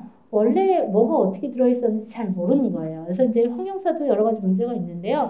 이 황룡사 같은 경우에는 목탑이 636년에 당나라에서 자장이 오면서 자장이 이제 당나라에 갔다가 돌아오면서 645년에 탑을 창건하기 시작을 해서 646년에 완성했다 그러고요.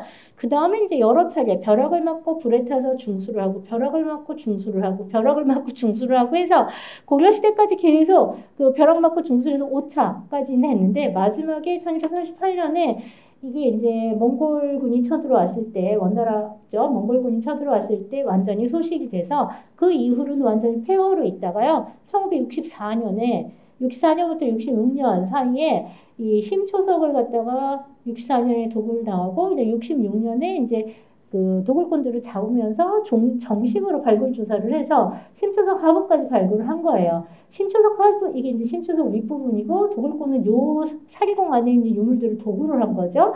그래서 이제 거기를 발굴을 해서 봤더니 이 심초석의 돌 밑에 부분 여기 이거 윗면이고요. 이제 밑으로 내려가면 맨 밑에 발굴을 해서 66년에 찾아낸 게 백자 사리호가 하나 나왔어요. 백자 사리호가 하나 나와서 아마 이거는 창건기에 가져온 중국에서 가져온 당백자로 추정을 하고요. 여기 이제 사리를 이제 묻었던 거로 생각을 합니다. 그 다음에 이제 백자 사리호가 이게 사실은 중국에서 가져온 첫 번째 사리기라고도 할 수 있죠. 그리고 이제 문제는 이 사리호를 중심으로 해서 이 밑으로 지하로 2m까지 파고 들어가면서 그 안에서 공양품이 잔뜩 출토가 됐는데요. 이 공양품은 다 심초석을 놓기 전에 탑을 정지하면서 탑자리를 정지하면서 계속 집어넣은 거라서요. 창건기 유물이라고 보고 있어요. 여기에서 이제 뭐가 나오냐면 태완이식이라든지 허리띠라든지 동경이라든지 구슬이라든지 각종 장신구들 모주들을 넣는데 이런 공양품들을 그다음에 뭐 이제 그릇도 여러 개가 나오고 그릇 안에 뭐 곡식을 담아서 넣은 것도 나오고 철종도 나오고 무기들도 나오고 막 이래서요. 아마 무덤에 넣는 거랑 비슷하게 그 당시 고분에 무덤에 넣는 거랑 비슷하게 그 일상생활하고 관련된 것 또는 이렇게 귀중품이라고 생각하는 것들을 안에다가 묻은 거라고 생각이 됩니다. 그래서 이건 공양구로서 이렇게 부처님한테 바치는 공양품으로서 심초석 허브에 각종 유물들을 넣기 시작을 했고요. 그 중에는 이제 지금 보시는 것처럼 철제 도자편이라든지 광배편이라든지 뭐 이런 예들도 이제 발견이 됐습니다. 사리공 안에서 나온 유물들은 청동제 외함이 이제 이 석함 주변을 돌아가면서 덮었고 안에는 872년에 중수를 할 때 만들었던 그 방형 외함이 이제 나왔는데요. 여기 이제 골동상에 돌아가면서 이렇게 알려졌는데 여기 이제 명문 중에 황룡사라는 명칭이 나오면서 골동상들이 이제 이게 단순하게 그 전세품이 아니라 도굴당한 거다라는 걸 알게 된 거죠. 황룡사라는 지역이 있으니까. 그래서 지금 현재 이 찰주봉기 같은 경우에는 국립경주박물관에 소장이 돼 있고요. 이렇게 펼쳐진 상태로 돼 있는데 한쪽 여기 앞에는 이렇게 신장상을 조형을 해놨고요. 여기에는 이제 어떻게 이제 탑을 만들어가지고 이제 보수를 했고 넣었고 그다음에 872년에 탑을 중수를 하면서 철반 위에다가 뭐를 넣었고 뭐 이제 이런 얘기가 나오는데 여기 이제 872년의 경우에는 새롭게 넣는 게 무구정방 대다란 기억에 의해서 철반 위에다가 소탑을 만들어서 넣고 뭐 이런 기록들이 나오고 있어요. 그래서 신라의 그 사리 신앙을 얘기를 할 때 제일 중요한 기록 중에 하나가 이 찰주봉기라고 생각을 하시면 됩니다. 찰주봉기가 원래는 이렇게 함의 형태로 원래 들어가 있었던 거고요. 그 다음에 이제 초기에 만들어진 신장상들의 경우에는 이건 아마 645년 창건기에 만들어진 신장상이라고 생각을 하는데요. 상태가 굉장히 나쁘기는 한데 여하튼 동판이에요. 얇은 동판에 이렇게 타출기법으로 이렇게 신장상을 조각을 해가지고요. 금속공예 기술에서는 이제 처음으로 이렇게 타출 이용해가지고 이렇게 신장상을 표현하거나 구조를 표현하거나 하는 것들이 이미 7세기 중엽에 만들어지고 있었다는 걸 알 수 있죠. 이런 식의 도상들이 있습니다. 그 다음에 이제 함께 사리공에서 출토됐다고 전하는 것 중에서는요. 여기 이제 보면은 아까 사리공 연대 잠깐 보셨는데 여기 보시면은 645년에 창건한 다음 720년에 중수를 했죠. 그다음에 872년에 또 중수를 했죠. 953년에 또 중수를 했죠. 그다음에 여기 보면 또 1064년에 또 했죠. 뭐 이렇게 해서 여러 번 하다 보니까 410에서도 중수를 하면서 나온 유물들이 막 섞여 있어요. 막 섞여 있는데 또 한 가지는 이 유물들이 발굴된 게 아니라 이 도굴한 사람들이 가져간 거잖아요. 그래서 압수를 한 거죠. 도굴꾼한테서 압수를 한 유물들이라서 이 도굴꾼들이 황룡사탑 하나만 털었다 그러면 하나만 털은 건데 여러 개의 탑을 털었다 그러면은 가중처벌될 거 아니에요. 그러니까 이 사람들이 여기저기에서 훔쳐온 거를 전부 다 황룡사에서 가져왔다고 얘기를 하는 바람에 여러 개가 섞여 있어요. 근데 실제로 여기 있는 경통 같은 경우에 완전히 다른 탑에서 나온 거거든요. 문헌기록 여기 명문이 써 있으니까. 그런데 이것도 다 황룡사에서 나왔다고 이 사람들이 우겼어요. 그래서 이 도굴꾼들의 문제 때문에 창공기 유물하고 그다음에 이후에 중수기 유물, 그다음에 황룡사에서 나온 건지 아닌 건지에 대해서 논란이 되게 많아서 정식 발굴이 됐으면 정말 학술적으로 정식 발굴이 됐으면 정말 우리가 많은 정보를 알았을 텐데 아쉽게도 그런 부분에서 아쉬운 점이 많은 게 황룡사라고 보시면 될 것 같습니다. 여하튼 황룡사에서는 지금 보는 것처럼 이렇게 이런 은합이라든지 이런 합들은 중국에서도 초당대 사기 장원구에서 종종 보이는 형식이라서 아마 이 창건기에 가까운 거라고 보고 있고요. 여기 보이는 이런 탑들은 보통은 이제 7세기 이후나 8세기 때 많이 만들어지는 거라서 8세기 정도, 그다음에 얘는 9세기 정도에 만들어진 거라고 생각이 돼서요.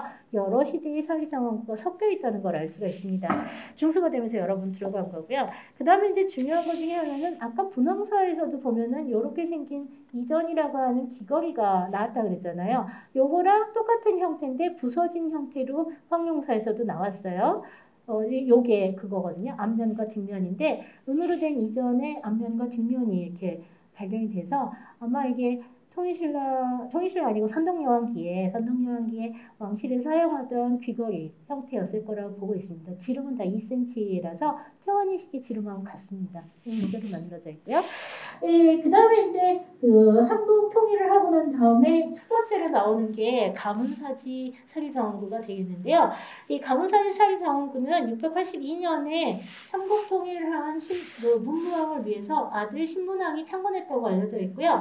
여기는 이제 1959년에 처음으로 가문사 서탑을 중수를 하면서 탑의 이 위쪽 부분에서 이 윗부분에서 서탑이 이쪽이죠. 그래서 여기서 이제 사리장원구가 한 세트가 나왔고요. 1996년에 사리장원구가 한 세트 동탑에서 따로 나왔어요. 그래서 서탑하고 동탑에서 각각 사리장원구가 훼손되지 않은 상태로 처음 봉안한 그대로의 상태대로 발견이 돼서 통일신라 시대 때 초기 사리장원 연구를 할 때 제일 중요한 작품이 되고 있고요.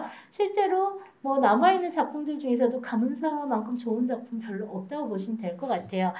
가문사 같은 경우에는 이제 여러분들 가문사 서탑 사기장원구는 국립경주박물관에 현재 전시가 되고 있고요. 동탑의 경우에는 국립중앙박물관에 전시가 되어 있습니다. 이 가문사지는 그 가문사지라서 여기는 이제 폐허죠. 폐사지라서 적이 남아있지는 않아요.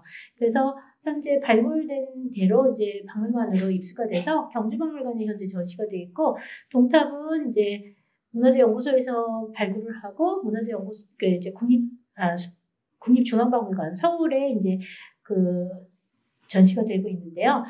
지금 보시면 비슷하게 생겼는데 가장 큰 차이점이 뭔지 아시겠어요? 색깔이 다르죠. 자, 요거는 초록색이고요. 얘는 금색이잖아요. 그거 왜 이럴까요? 재질이 같을까요? 다를까요? 재질이 같아요. 재질이 같은데 얘는 청록색으로 돼 있고 얘는 금색으로 돼 있어요. 왜? 59년에 발굴을 해서요. 이 당시에 59년이면 제 나이보다도 많거든요. 제가 태어나기 전에 일단 발굴이 됐는데 그러고서는 그 당시에 발굴하신 분들은요.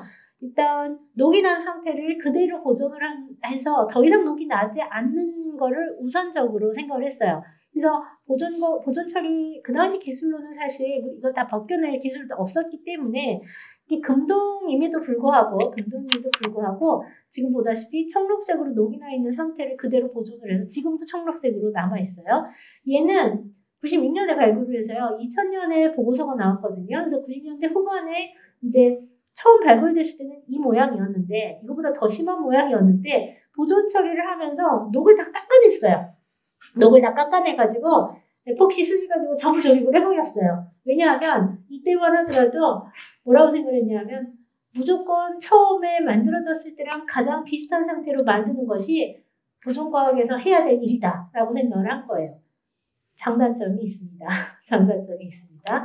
좀 이따 얘기를 하도록 하고요. 여하튼 이 가문사의 두 탑은요, 둘 다 사리는 어디 들어있냐면 수정병에 들어있었어요. 수정병의 뚜껑은 전부 금으로 만들었어요. 금으로 만들고 수정 구슬을 만드는 것처럼 병 모양의 구슬을 만든 다음에 아래하고 위에다 마개를 덮어서 병을 만든 거예요. 사리는 각각 안에서 나왔다고 그러고요. 사진이 좀 크긴 한데 실제로는 요만큼이에요. 요만큼. 그래서 내함 안에 사리병이 있고 수정대 사리병이 있고 내함 위에다가 안치를 했고 그리고 이제 위에다가 장막을 덮었어요. 그리고 그 위에 뚜껑을 덮어서 실제로 발굴될 때는 요거 하나 나왔는데 얘를 열어보니까 내함이 있고 또 얘를 열어보니까 얘가 있고 이런 식이었다고 생각하시면 돼요. 그래서 외함, 내함, 수정병 해서 크게 3중으로 된 살기를 모아냈다고 생각하시면 될 것 같고요. 형태가 다른 이유는 발굴된 시기에 따라서 보존과학의 기술과 솜씨와 지향하는 바가 다르기 때문에 다르게 복원이 됐어요. 재질은 뭐냐? 얘네들은요, 일단 겉함의 경우에는 동판이에요. 순동판으로 만들어서 판 조립하고요. 그 사천왕성은 탈출 기법이라고 해서요. 두들겨서 만든 거예요. 속이 비었어요. 이 얇은 판을 두들겨서 입체로 만들고 붙인 거예요. 그래서 이거는 순동판에 금 도금한 거고요. 얘는 밑에 부분은 주조를 해서 청동으로 만들었고요. 윗부분은 동판이에요. 그래서 청동과 동으로 각각 따로 만들어서 아래는 주조기법으로 만들어서 부품 하나하나를 다 주조해서 만들고 조립을 한 거죠. 레고 조립하듯이 조립을 한 거예요. 그래서 이 동탑사리정원고를 이제 보존과학 처리를 하면서 제작기법에 대해서 굉장히 많은 것이 알려져 있고요. 이 동탑 보고서가 그래서 상당히 중요하다고 볼 수 있습니다. 동탑 보고서를 보면 재밌는 게 발굴강의 사기공은 이렇게 생겼어요. 그래가지고 요 하나가 나왔는데 이 안에 지금 함을 열어봤더니 열어서 나왔던 상태는 이렇게 돼 있었습니다. 이거하고 이거 같은 거라는 건데 이해가 되세요? 얘가 발굴 당시 상태가 이랬었다는 얘기예요. 그래서 이렇게 다 녹이 슬어서 완전히 이렇게 무너진 상태로 나온 거를 보존과학 하는 사람들이 전부 긁어가지고 다 떼고 녹을 다 떼가지고 이렇게 아래 녹 밑에 지금 이 청록색도요. 이 밑에 녹이 남아있어요. 그러니까 금이 남아있어요. 금도금한 게 남아있는데 이 금도금한층이라고 이게 도금이라고 하는 거는요. 판이 있으면 위에다가 금을 바른 거잖아요. 근데 이 금 바구 사이로 안에 있는 녹이 이렇게 올라와서 덮었어요. 그러니까 여기 보시면 원래 동판이 있고 도금을 했죠. 그리고 도금만 위로 이렇게 올라와서 이만큼이 나와 있어서 청록으로 보이는 거거든요. 근데 이 금판이 보이게 하려면 얘를 어떻게 해야 돼요? 다 깎아내야 돼요. 깎아낸 만큼 얇아지는 거예요. 그래서 이제 그 당시에는 다 깎아내가지고 얇게 해서 금색으로 보이는 게 좋다고 생각을 해서 전부 깎아낸 거고 이 59년에 발굴해서 60년대 보존 처리를 할 때는 그만큼 깎아낼 기술도 없었고 그 다음에 그게 불안정하다고 생각을 했기도 하고 녹이는 것 자체가 세월의 시간을 간직한 거라서 그래도 놔두는 게 더 좋다고 생각을 한 거죠. 그래서 밑에 금도금층이 있음에도 불구하고 깎아내지 않은 상태예요. 지금은 발굴하고 너무 오랜 시간이 지나서 지금은 다시 저렇게 깎기는 힘든 편이에요. 그래서 두 개가 발굴된 시기와 상태에 따라서 다르게 보존 처리가 되면서 다르게 보이지만 실제로 만들어질 때는 비슷하게 만들어졌었다라는 걸 보시면서 자세한 내용을 좀 보도록 하겠습니다. 발굴 당시에는 지금 이렇게 부서진 상태로 나오고요. 전부 다 조립을 해서 다시 붙인 거라고 생각을 하시면 돼요.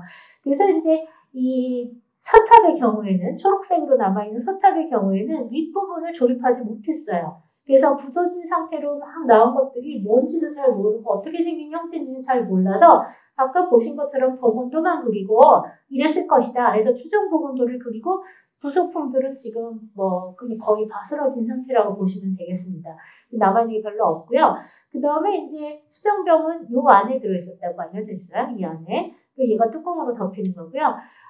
요런 형태 중에서 이제 외함이 되는 요 위에 방추형 뚜껑을 가진 요런 형태는요. 통일신라 시대 때 한 8세기부터는 아예 지금 보는 것처럼 이건 불국사 석탑에서 출토가 된 사기장원부거든요.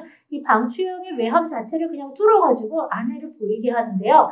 자, 여기서도 보면 사기가 지금 장막같이 이렇게 돼 있는 거는 사기가 여기 봉인이 돼서 사람들이 다 볼 수가 있잖아요. 이렇게 뚫려진 형태로 사기를 바로 챙겨낼 수 있는 형태로 만들어지는 거에 뚜껑을 덮어가지고 만들었던 것이 감은사라면 불국사 사기장원부의 경우에는 아예 그냥 이 자체 형태의 구멍을 뚫어서 안에를 보이게 만드는 거예요. 그래서 중요한 거는 구멍을 뚫어서 안에를 보이게 하는, 사기를 직접 볼 수 있게 하는 분위기로 사기를 만든다라고 하는 형태가 되는 거죠.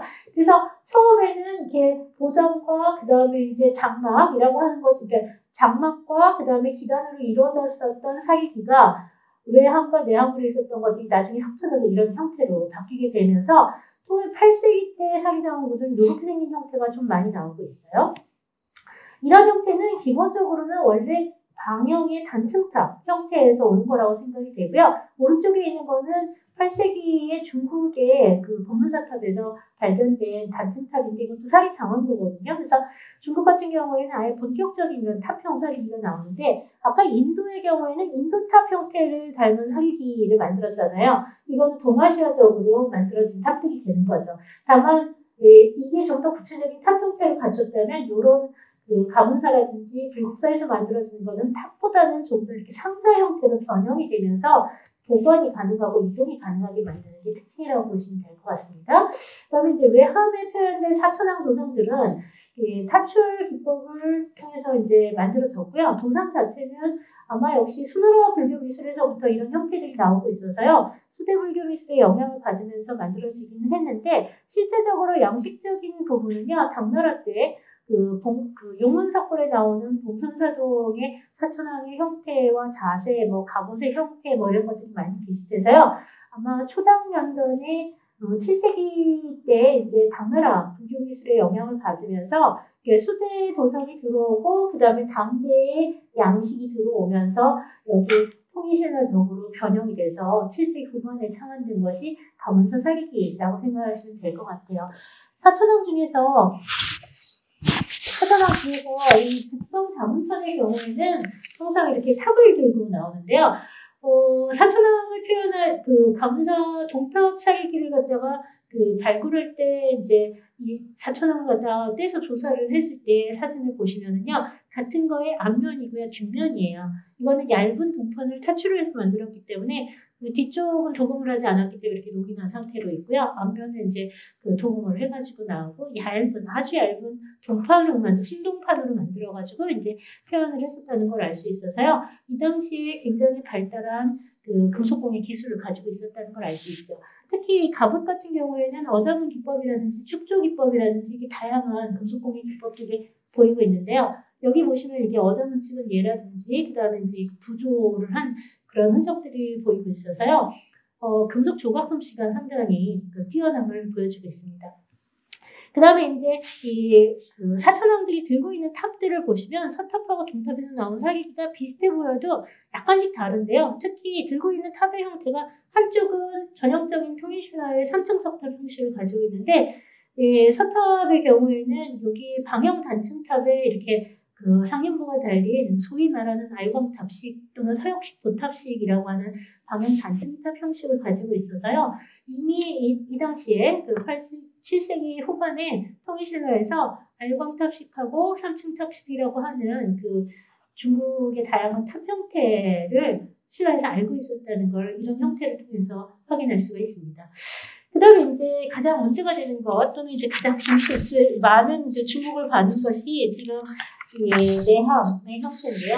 이 동탑의 경우에는 위에 천개 부분이 완전히 복원이 되어 있지만 서탑의 경우에는 천개가 복원이 되어 있지는 않아요. 하지만 원래 여기다 천개가 있었을 거라고 추정을 하고 있는데요. 이게 옛날에는 이게 전각 형태다, 상여 형태다 이런 얘기 또는 보각 형태다 이런 명칭으로 불렀는데요.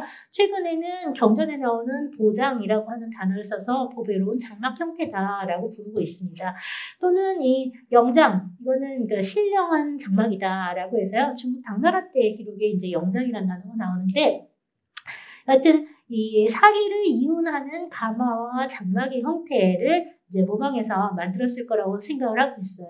역시 동탑하고 서탑하고 도상은 조금 달라서요. 동탑의 경우에는 사천왕하고 승려상이 4구가 있는데 비해서요. 이 서탑의 경우에는 주악천 악기를 연주하는 천인상이 4구, 그 다음에 원래는 이 사이사이에 춤추고 있는 동자상이 있었다고 알려져 있는데요. 지금은 동자상은 그 별도로 한두 개만 남아있을 뿐이에요. 다 남아있지는 않은 상태고요. 그 다음에 이 상태, 이런 보배로운 장막 형태의 모습이 이제 가장 잘 보이는 거는 중국에서 이런 게 이제 우리나라만 있는 건 아니고 사실 중국에서도 있었고요. 당나라 때 주로 많이 유행을 했었는데 지금 보시고 있는 건 8세기 당나라의 도낭석굴 벽화예요. 이게 어디 나오냐면 열반경 벽화거든요. 그래서 부처님의 열반 장면에서 왜 아까 그 부처님 열반하시는 다음에 이렇게 여러 겹의 천으로 싸고 여러 겹 관에 넣어서 그 이윤을 해서 화장터로 이윤을 해서 화장터에서 화장을 했다 그러잖아요. 이 화장터로 운구를 하는 관을 운구하는 장면에 나오는 이 장막 형태가 거의 비슷하게 생겼죠. 이 중에 천개를 가지고 있고, 그 다음에 이렇게 그 번들을 여러 개를 달고, 그 다음에 역시 기단을 갖고 있고, 위에 이제 여기는 중국 당나라 때 그 실제로 시신을 넣는 관 형태가 나오는데요. 우리는 그게 아니라 여기 이제 사리병을 넣어가지고 사리를 봉헌하는 게 다릅니다. 그래서 아마 이렇게 사리를 이혼하거나 뭐 이런 때 사용했었던 그 가마와, 그러니까 장막을 덮은 가마의 형태가 사리기로 만들어졌을 가능성이 크다고 보고 있고요. 비슷한 형태의 그 중국의 이런 보장형 사리기로는 8세기 때 역시 나오는 예들로서 법문사라든지 경산사 같은 데서 돌로 만든 예들이 나오고 있어요. 근데 우리는 이걸 돌로 만든 게 아니라 금속으로 만들죠. 근데 금속으로 만들면서 좋은 게 아주 작으면서 아주 정교하고 세밀하게 만들고 다양한 조형적 특성들을 살릴 수 있다는 게 특징인데요. 중국 같은 경우에는 돌로 만들어서 이렇게 선각을 하거나 채색을 하긴 했지만 우리처럼 이렇게 정말 이렇게 정교한 아름다움을 보여주는 것들은 별로 보이지는 않다고 생각이 됩니다. 지금 보시고 있는 게 이제 동탑 사리기의 윗부분이고요. 이 동탑 사리기는 현재 이렇게 그 번개의 일부를 복원을 해놓긴 했지만 별도로 지금 보는 것처럼 누금세공 기법으로 장식된 방울 같은 것들도 여러 개가 나와서요. 아마 번개라고 하는 그게 드림 장식이거든요. 그러니까 다른 장식들이 이렇게 여러 종류로 더 많이 복잡하게 있었던 거라고 추정이 되는데 지금은 일단 복원이 될 수 있는 것만 복원해 놓은 상태라고 보시면 돼요. 이건 별도로 이제 복원이 된 거고요. 그다음에 이제 기단부 아래에 보시면 여기는 이제 사자 형태를 장식을 해놨는데요. 서탑의 경우에는 사자가 있지 않고 그 대신 이 귓꽃이 훨씬 더 큰 형태로 나오고 있고요.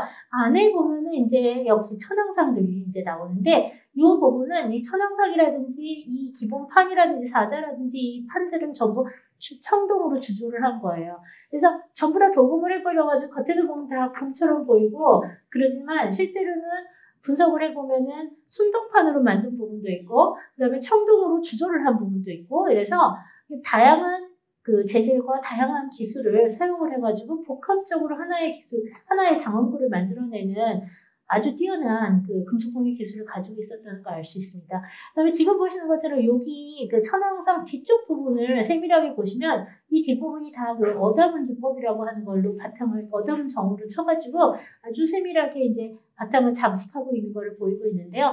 이거 역시 통일신라 시대 때 아주 독특한 금속공예 기술이라고 할 수 있습니다. 지금 보시는 건 다시 이제 동탑으로 왔는데요. 이 당시에 주조기술이 얼마나 뛰어났는지를 보려면 사실 동탑보다는 서탑 출토품이 주조기술의 뛰어남을 많이 보여주는데요. 특히 가장 뛰어난 부분을 보여주는 게 4명의 주악천인상이에요. 그 다음에 이제 여기 보시면 서탑 사리기의 경우에는요, 요 사방 모서리의 요 가운데 부분에 지금 보시는 것처럼 쌍조문이라고 해서 2마리의 새를 장식을 하고 있어서 아주 세밀한 그 조각 기술을 가지고 있었다는 걸 알 수 있고요. 이런 것들은 대부분 다 밀랍주조 기법으로 만들어졌을 거라고 추정을 하고 있어요. 그다음에 이제 이 윗부분, 요거의 윗부분 이제 보시면 원래 이제 사리병이 여기 안치돼 있고요. 이 사리병 위에 지금 보는 이게 보주형의 장식이 놓여져서 요 안에 사리기가 들어가는 거예요. 수정대병 아까 보셨죠? 그게 요 안에 들어가는 거고요. 사방에 들어가는 4명의 주악천인상은 전부 밀랍주조 기법으로 만들어져서 아주 뛰어난 조각 솜씨를 보여주고 있습니다. 사이즈는 요만밖에 안 해요. 굉장히 한 3cm 뭐 이렇게밖에 안 되는데 지금 보다시피 이 사람 뭐 불고 있는 것처럼 보이세요? 피리 불고 있어요. 횡정이라고 해서 피리도 앞으로 부는 피리가 있고요. 그 다음에 옆으로 부는 피리가 있는데 이거 횡정, 옆으로 부는 피리예요. 그래서 피리 불고 있는 거고 요거는요. 장구 치는 거랑 비슷하죠. 지금 장구하고는 조금 달라서 이거는 허리에서 친다서 요거라고 불러요. 좀 작고요. 손으로 치잖아요. 그래서 요거라고 부르는 걸 치고 있고요. 그 다음에 캐스터네츠처럼 생겼는데 이거는 그 지금으로 치면은 왜 심벌즈 같은 거 있죠. 뻥 치는 거 있죠. 그런 거 생각하시면 돼요. 그래서 바라예요. 동발이라고 부르는데 바라 종류를 치고 있는 거고요. 그 다음에 요거 굉장히 독특한 악기인데 어떤 악기인지 보이세요? 여기 보면 기타처럼 이렇게 잡고 있는 거 있잖아요. 그리고 위에는 새 모양으로, 새부리 모양을 하고 있는데, 이 비파예요. 비파인데, 당비파라고 부르는 악기고요. 당나라에서 온 당비파라고 부르는 악기고요.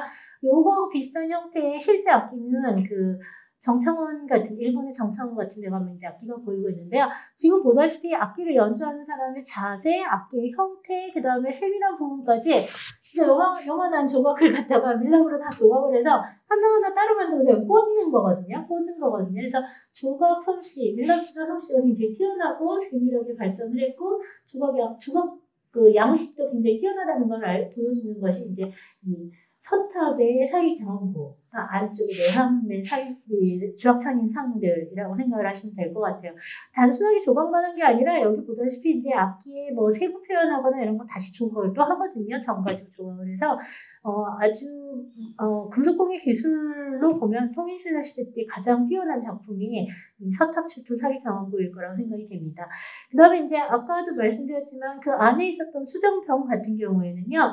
구슬을 갖다가 이게 원래 우리나라에 수정구슬 많이 만들잖아요. 여기도 가야 시대 때 수정구슬 많은데, 이 구슬 만드는 기법이랑 똑같이 만들어요. 그래서 수정을 깎아가지고 양쪽으로 구멍을 내가지고 구슬을 만들었는데, 이렇게 생긴 구슬을 만든 게 아니라 병 모양의 구슬을 만든 거죠. 그리고 아래하고 위에 금으로 만든 장식을 박아서, 지금 이게 이제 그 위쪽에 있는 장식, 아래쪽에 있는 장식인데, 장식을 박아가지고 뭘 하냐면 병을 만든 거예요. 그래서 수정을 깎아서 구슬처럼 깎아가지고 만들고 위에는 누금세공 기법으로 장식을 한 뚜껑을 덮어서 그러니까 그릇을 만드는 거죠. 구슬인데 그릇이 되는 거예요. 여기 보시는 이 누금세공 기법이라고 하는 거는 금 알갱이를 붙여서 장식하는 기법인데요.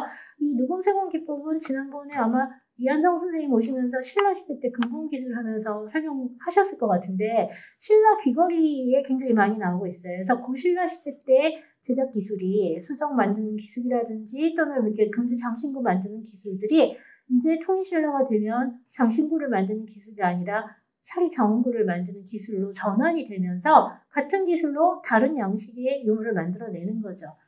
자, 이런 거 보셨잖아요. 보문동에서 나온 귀걸이의 이 누금세공 기법. 여기 나오는 그 육각형의 문양이라든지 그 육각형의 문양의 그 모서리에 원 넣고 하는 이런 예들이 약간 바뀌어서 불교적으로 변형이 됐지만 기술 자체는 같은 기술로 만들어져서 전통 기술 양식이 불교가 들어오고 나서 사라지는 것이 아니라 사리장원구로 이어지면서 발전했다는 걸 알 수가 있습니다. 이 가문사지 사리장원구에 보이는 이 독특한 고정형 형태의 사리장원구는 국내에서는 가문사지하고 칠곡 성림사지 이 두 군데에서만 나왔어요. 그러니까 가문사지에서 2개가 나왔고 칠곡 성림사지 나왔으니까 3개. 지금까지 알려진 건 3개인데요. 아쉽게도 칠곡 성림사 전탑의 사리장원구의 경우에는 이것도 역시 1959년에 우리나라에서 최초로 발굴 조사에서 사리장원구가 발견된 예인데요. 가문사 서탑보다 이게 한 반년쯤 빨리 발견이 됐어요. 여기서 이제 제일 먼저 나오긴 한데요. 얘는 최근에 이제 보존과학 조사를 통해서 옛날에는 이게 금동이다 논란이 많았는데 순동판으로 만들었어요. 순동판으로 만들고 금도금을 해서 만들었고요. 그 다음에 이제 안에 독특한 거는 사리기를 외국에서 수입한 거로 추정이 되는 그 유리기를 사용해서 사리기를 사용하고 있는 게 특징이죠. 그래서 초록색의 유리병과 유리호를 쓰고요. 그 다음에 이제 위에는 금동판으로 만들어진 사리기를 사용해서 만들었고요. 얘 같은 경우에는 전부 동판으로 만들었으니까 되게 얇고 튼튼하지 않을 거 아니에요. 그래서 실제로 이 판의 경우에는 아래판하고 요 윗판의 경우에는 안에는 나무가 들었어요. 그래서 나무로 그 기단을 만들고요. 그 위에다 금을 덮은 거예요. 금판을 얇게 덮은 거라고 생각하시면 될 것 같아요. 그래서 살기는 이제 뭐 이게 이제 그 사상조 유리다 또는 뭐 이게 이제 백제계 유리다 요즘 최근에 여러 가지 논란이 있긴 한데요. 사실 어디서 만들었는지 잘 모르겠고요. 익산 왕곡리에서 출토되는 유리기하고 이제 성분들이 약간 비슷해서요. 통일신라 이후에 백제계 기술이 들어오면서 만들어진 게 아닐까라고 추정을 하기도 합니다. 물론 논란은 있어요. 그다음에 이제 윗부분에 보이는 천기 부분을 보면 아까 천기하고는 좀 형태가 다르고 좀 더 고식으로 많이 보이는데요. 여기 보이는 이 그 천기의 윗부분의 투박기법 같은 경우에는요. 지금 보시는 것처럼 천마총이라든지 금관총에 보이는 그 금관을 만들 이게 금모라고 얘기를 하죠. 내관이라고 하는 금모가 되는데 이 금모의 윗부분에 나오는 문양들하고 거의 똑같고 기술도 거의 비슷하게 돼서요. 역시 전통 기술을 이용해서 사기장구를 만들었다는 걸 알 수가 있습니다. 아마 제작 기법의 수준으로 봤을 때는 성문사 전탁 사기가 가문사 사기들의 점점 앞선 시기에 약간 고식으로 만들어진 사기일 가능성이 더 크다고 생각이 듭니다. 역시 이 송림사에서는요, 지금 보시는 것처럼 머리 장식하고요, 금으로 만든 귀걸이가 2점, 1점, 그러니까 2점이라고 한 세트가 나왔어요. 양쪽 귀에 다니까 한 세트가 되죠. 아까 선동여왕기에 이런 게 은으로 만들어진 게 황룡사에서도 나고 분홍사에서도 났다 그랬는데 송림사에서는 금제로 만들어진 예가 나왔습니다. 그리고 이제 각종 구슬들 해서 그 신라 고분에서 출토되는 유물들하고 비슷한 또는 여기 머리 장식은 이건 좀 백제계에 가깝죠. 그래서 이제 백제계 그 관식하고 비슷한 얘들이 나와서 7세기 후반 정도에 만들어진, 그러니까 통일 직후 정도에 만들어진 것이 아닐까라고 추정이 됩니다.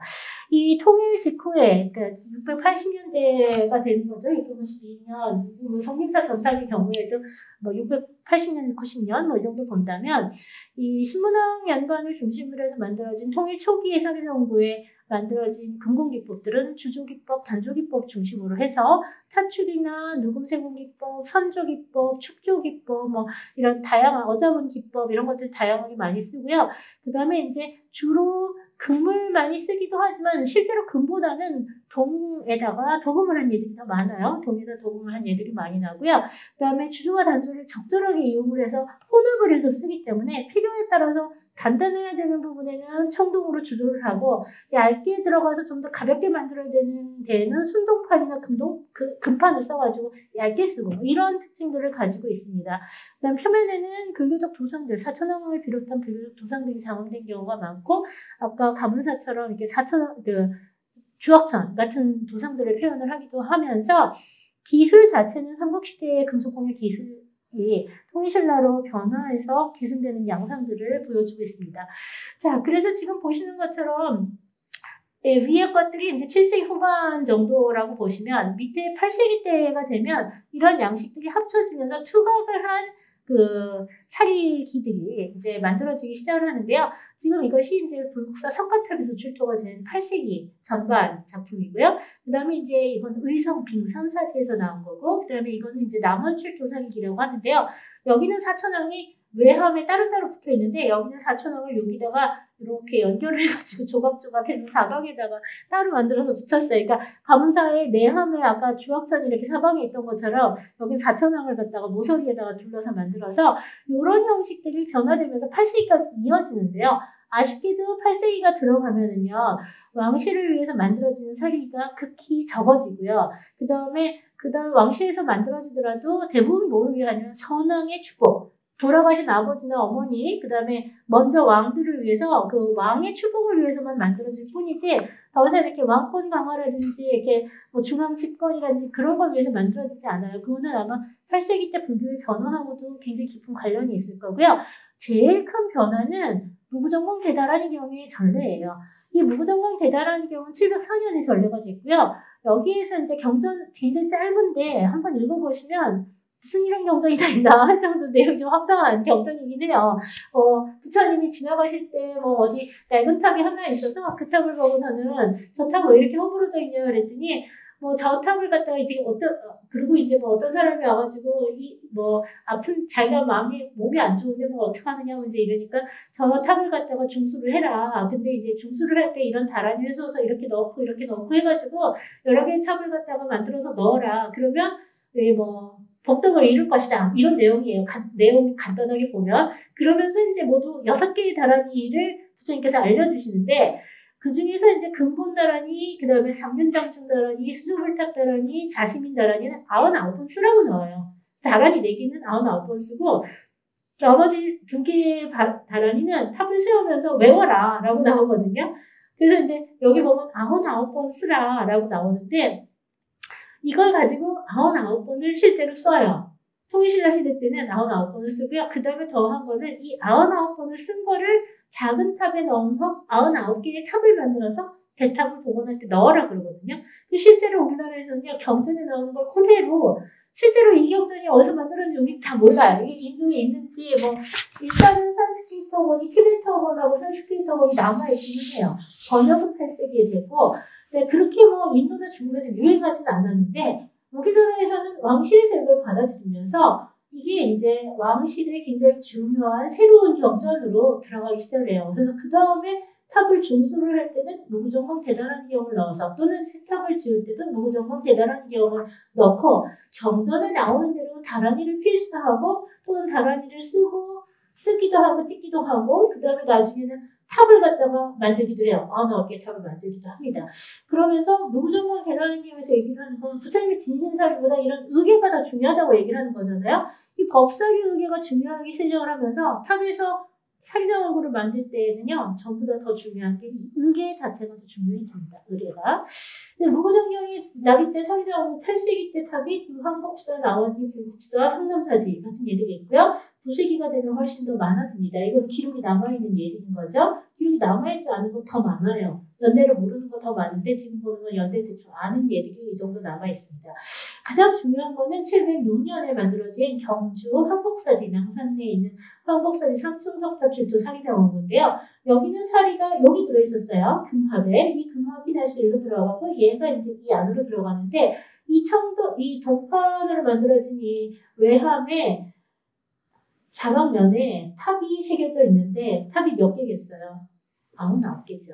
전 세계에 남아있는 무구정경 관련 소탑, 99개의 소탑 중에서 가장 이른 예가 706년에 연대를 가진 황복사에서 출토가 됐어요. 99개의 소탑을 실제로 만들었고요. 이 밑면에 보이는 게 이제 뚜껑인데 이게 옆면에는 사방이 들어가면서 99개의 탑을 새겼고 윗면에 이제 명문이 남아있는데 명문이 굉장히 중요합니다. 명문은 뭐 워낙 잘 남아있는데 여기 이제 자세히 보시면 692년에 신문왕이 죽은 다음에 부인인 신목대호가 효소왕이 신문왕을 위해서 탑을 창건했다고 나오고 있고요.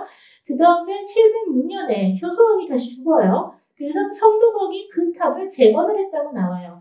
그러면서 뭘 넣냐 하면 전금 아미타상 여기 기록은 없는데 여기다. 전금 아미타상 7, 그 다음에 여기 사리, 불사리 4, 부장대사리 4개, 그 다음에 전금 아미타상 하나, 그 다음에 제일 중요한 건 무구정공 대다란경 한 권을 넣었다고 나와요. 아쉽게도 이 탑도 역시 일제강점기에 일본 사람들이 보수를 하면서 안에 있었던 유물들이 좀 없어졌어요. 전해지는 말로는 이 안에, 청동함 안에 닦을 때 뭐 죽편 같은 게 이렇게 떠올라가지고 그 당시에 공주박물관장을 하던 일본 사람이 죽편을 모아서 부채로 만들어서 가져갔다고 하거든요. 그래서 이제 그런 전적으로 들려오는 얘기로 봤을 때는 아마 그 일본 할아버지가 가져간 주편이 무구정공 대다란이 경일 가능성이 있다고 얘기는 하는데 찾지는 못했어요. 찾지는 못해서 알 수는 없습니다. 하여튼 명문에는 무구정공 대다란이 경을 넣었다고 나와요. 그래서 신라 왕실에서 신문왕을 위해서 처음에 만들어진 탑에 나중에 성도광이 그 효소왕을 위해서 또 탑을 재건을 하면서 692년과 706년에 창건하고 재건을 하면서 706년에 넣어진 형태로 지금 이렇게 발견이 된 거죠. 이서 이제 무구정공 대다란이 경이 아까도 말씀드렸듯이 704년에 번역이 됐는데 2년 만에 한국으로 전해져서 신라의 왕실에서 왕실을 위한 탑을 만들 때 재건을 할 때 무구정경을 인용해서 만들었다는 걸 알 수 있어서요. 신라 왕실의 무전공 대단한 기억의 숭앙을 알 수가 있는 거죠. 그래서 지금 보시는 것처럼 두 개의 이제 불상이 나왔는데요. 여기 보시면 이 두 개의 불상 양식이 약간 달라서 아마 전 706년에 나왔다고 하는 전금 아미태상은 이쪽 거가 아마 692년상이라고 생각을 하고요. 요건 이게 이제 706년상이라고 생각하고 요게 이제 그 앞시기에 만들어진 상일 거라고 추정을 해요. 창건기에 만들어진 상일 거라고 생각을 하는데 하여튼 기록보다는 좀 더 기록에는 아까 아미태상 하나 넣었다 그러는데 지금 상은 두 개가 나왔거든요. 그래서 아까도 말씀드렸지만 탑을 갖다가 꺼내가지고 다시 넣었다 할 때 넣고 빼고 하는 과정에서 새로운 상정과 더 들어가기도 하고 옛날 거를 다시 놔두기도 하면서 여러 번 중수가 된 탑의 경우에는 뭐 여러 가지로 복잡한 그 경우의 수가 많아진다는 거를 좀 염두에 두실 필요가 있습니다. 그 다음에 이제 경주 나원리 석탑도 역시 8세기 전말이라고 생각이 되는데요. 여기는 이제 방영의 외함에 사천함을 갖다가 그러니까 장식을 했고요. 장업을 했고, 안에서, 요 사리함 안에서 지금 보시는 것처럼 불상, 그 다음에 여러 가지 탑들, 금동탑 이렇게 나왔는데, 요 불상은 요 탑 안에서 나왔고요. 아마 이 불상 대좌 부분에 사리를 봉안한 거라고 생각이 돼요. 어떻게 발견이 됐냐면, 이거는 살려놓은 장식이고요.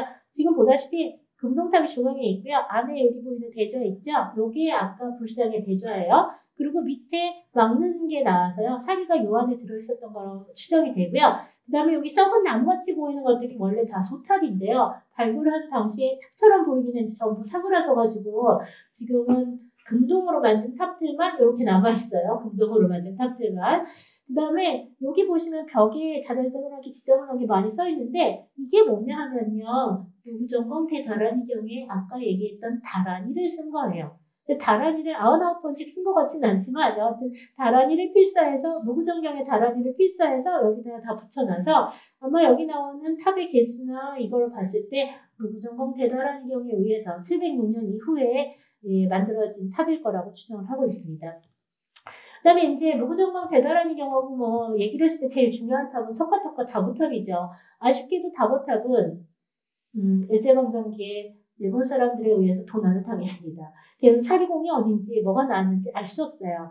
그래서 다보탑에 대해서 지금 우리가 알 수 있는 게 전혀 없고요. 당시에 일제강점기 신문 기사에 의하면 다보탑 보수공사 도중에 불상이 2점 나와서 뭐 서울로 이송이 됐다라고 나오거든요. 사기가 나왔다는 얘기 없고 불상이 2개가 나왔다는데 사진은 남아있지만 지금은 불상은 없어진 상태예요. 실제로 남아있는 사진은 일제강점기 흑백 사진으로 그 사진은 불상이 2개가 아니라 신문기사에 불상이 2개라고 나오는데 흑백 사진을 보면은 불상 하나에 보설상 하나 이렇게 나왔거든요. 작은 게. 근데 실물은 현재 남아있지 않아요.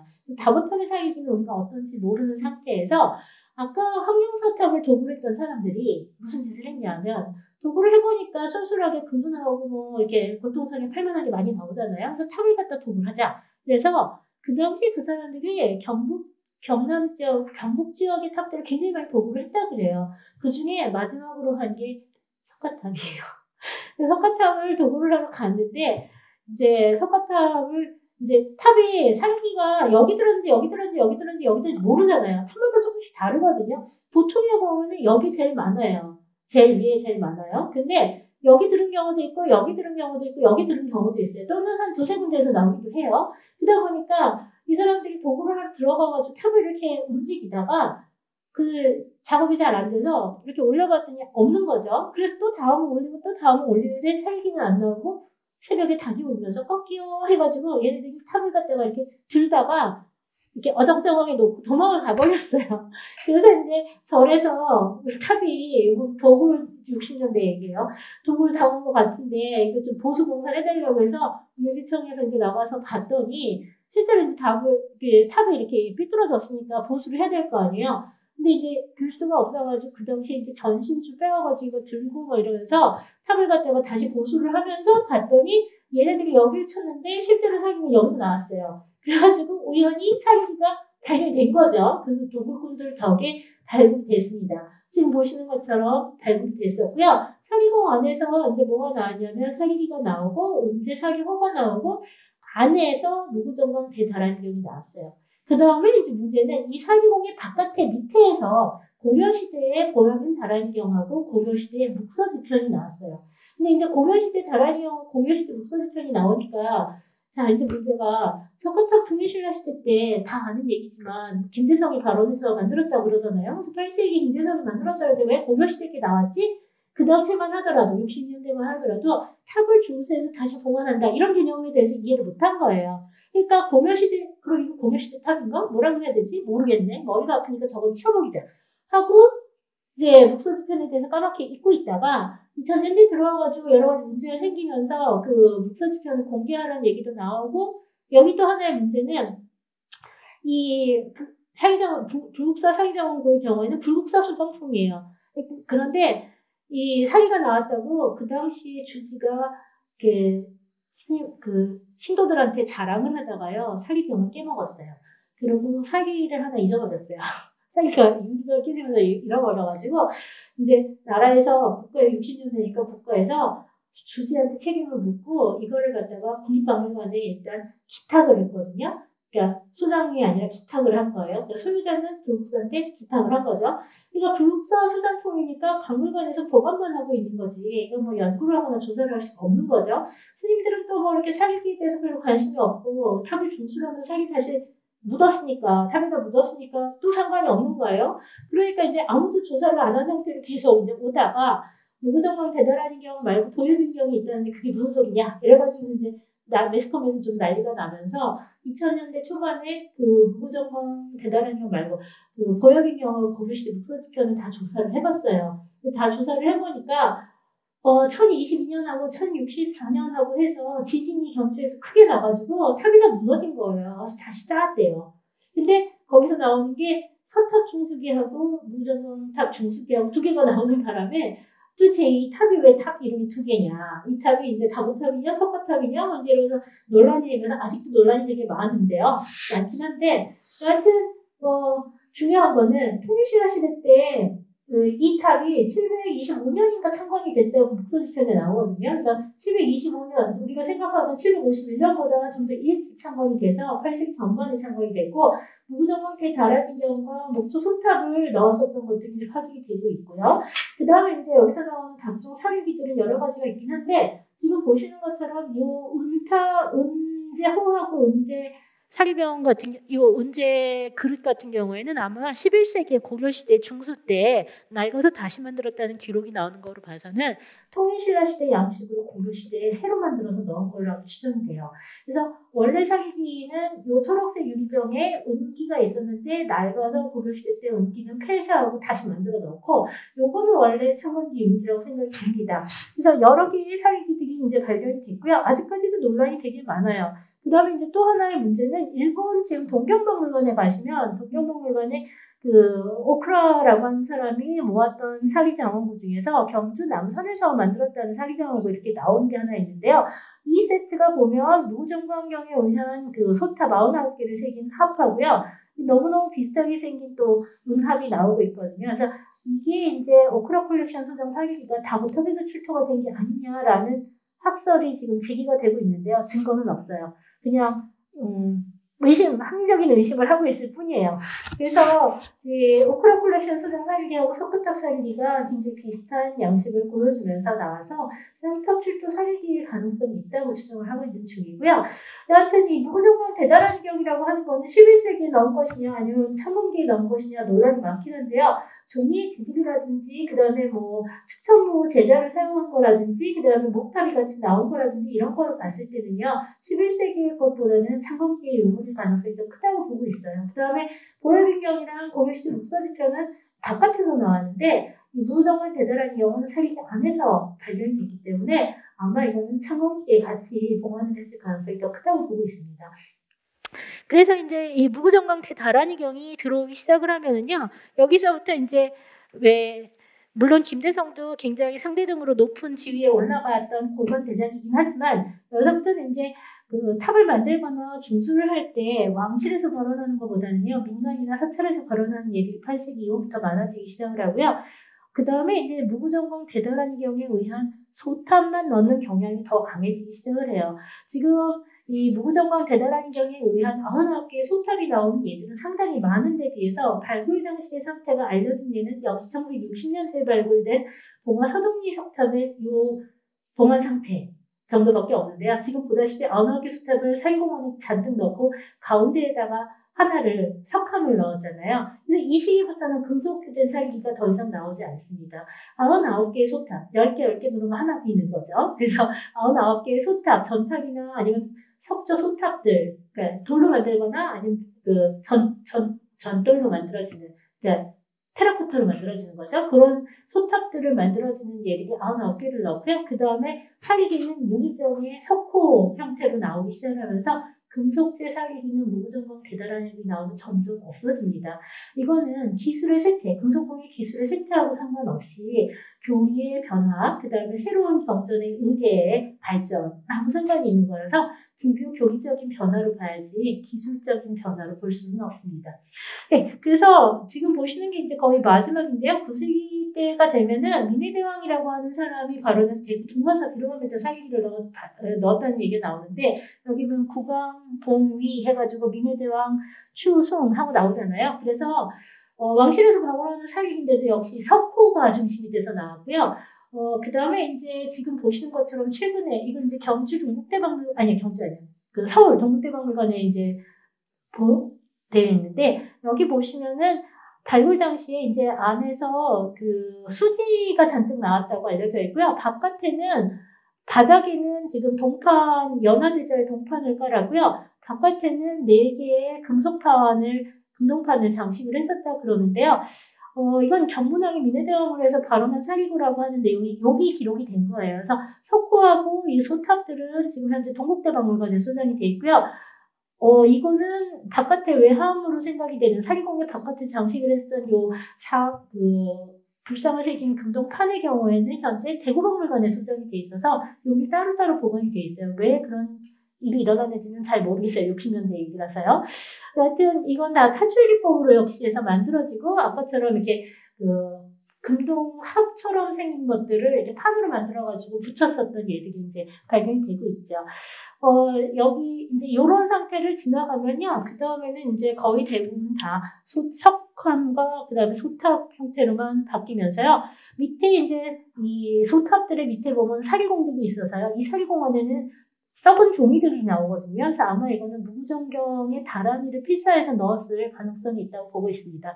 실제로 화엄사 5층 석탑의 경우에는 그 무구정경의 다란이를 필사를 한 종이 뭉치가 발굴이 됐고요. 그 다음에 이제 살기 자체는 이렇게 작은 합 같은 형태와 유리병 같은 정도가 나오고 있어서요.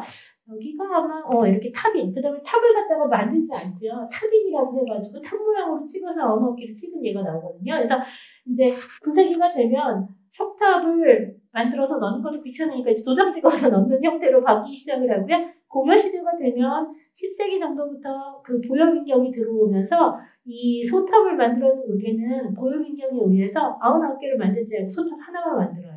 왜냐하면 보여민경에서 얘기를 하는 거는 보여민 다란이를 써서 넣고 보탑 하나만 넣으면 된다고 나오거든요. 의뢰가 간소해지는 거죠. 그리고 또 하나는 보여민경이 나오는 시기가 되면 이 보여민경은 탑에다 넣는 것뿐만 아니라 불상에도 넣어도 좋다고 나와요. 그러니까 불상에 법사리로 보여민경을 보관하거나 또는 탑에 보여민경을 넣으면서 사리 장엄구나 신앙은 점점 간소화가 되는 거죠. 새로운 경전들이 등장을 하면서. 자, 오늘 강의는 여기까지 하도록 하겠습니다.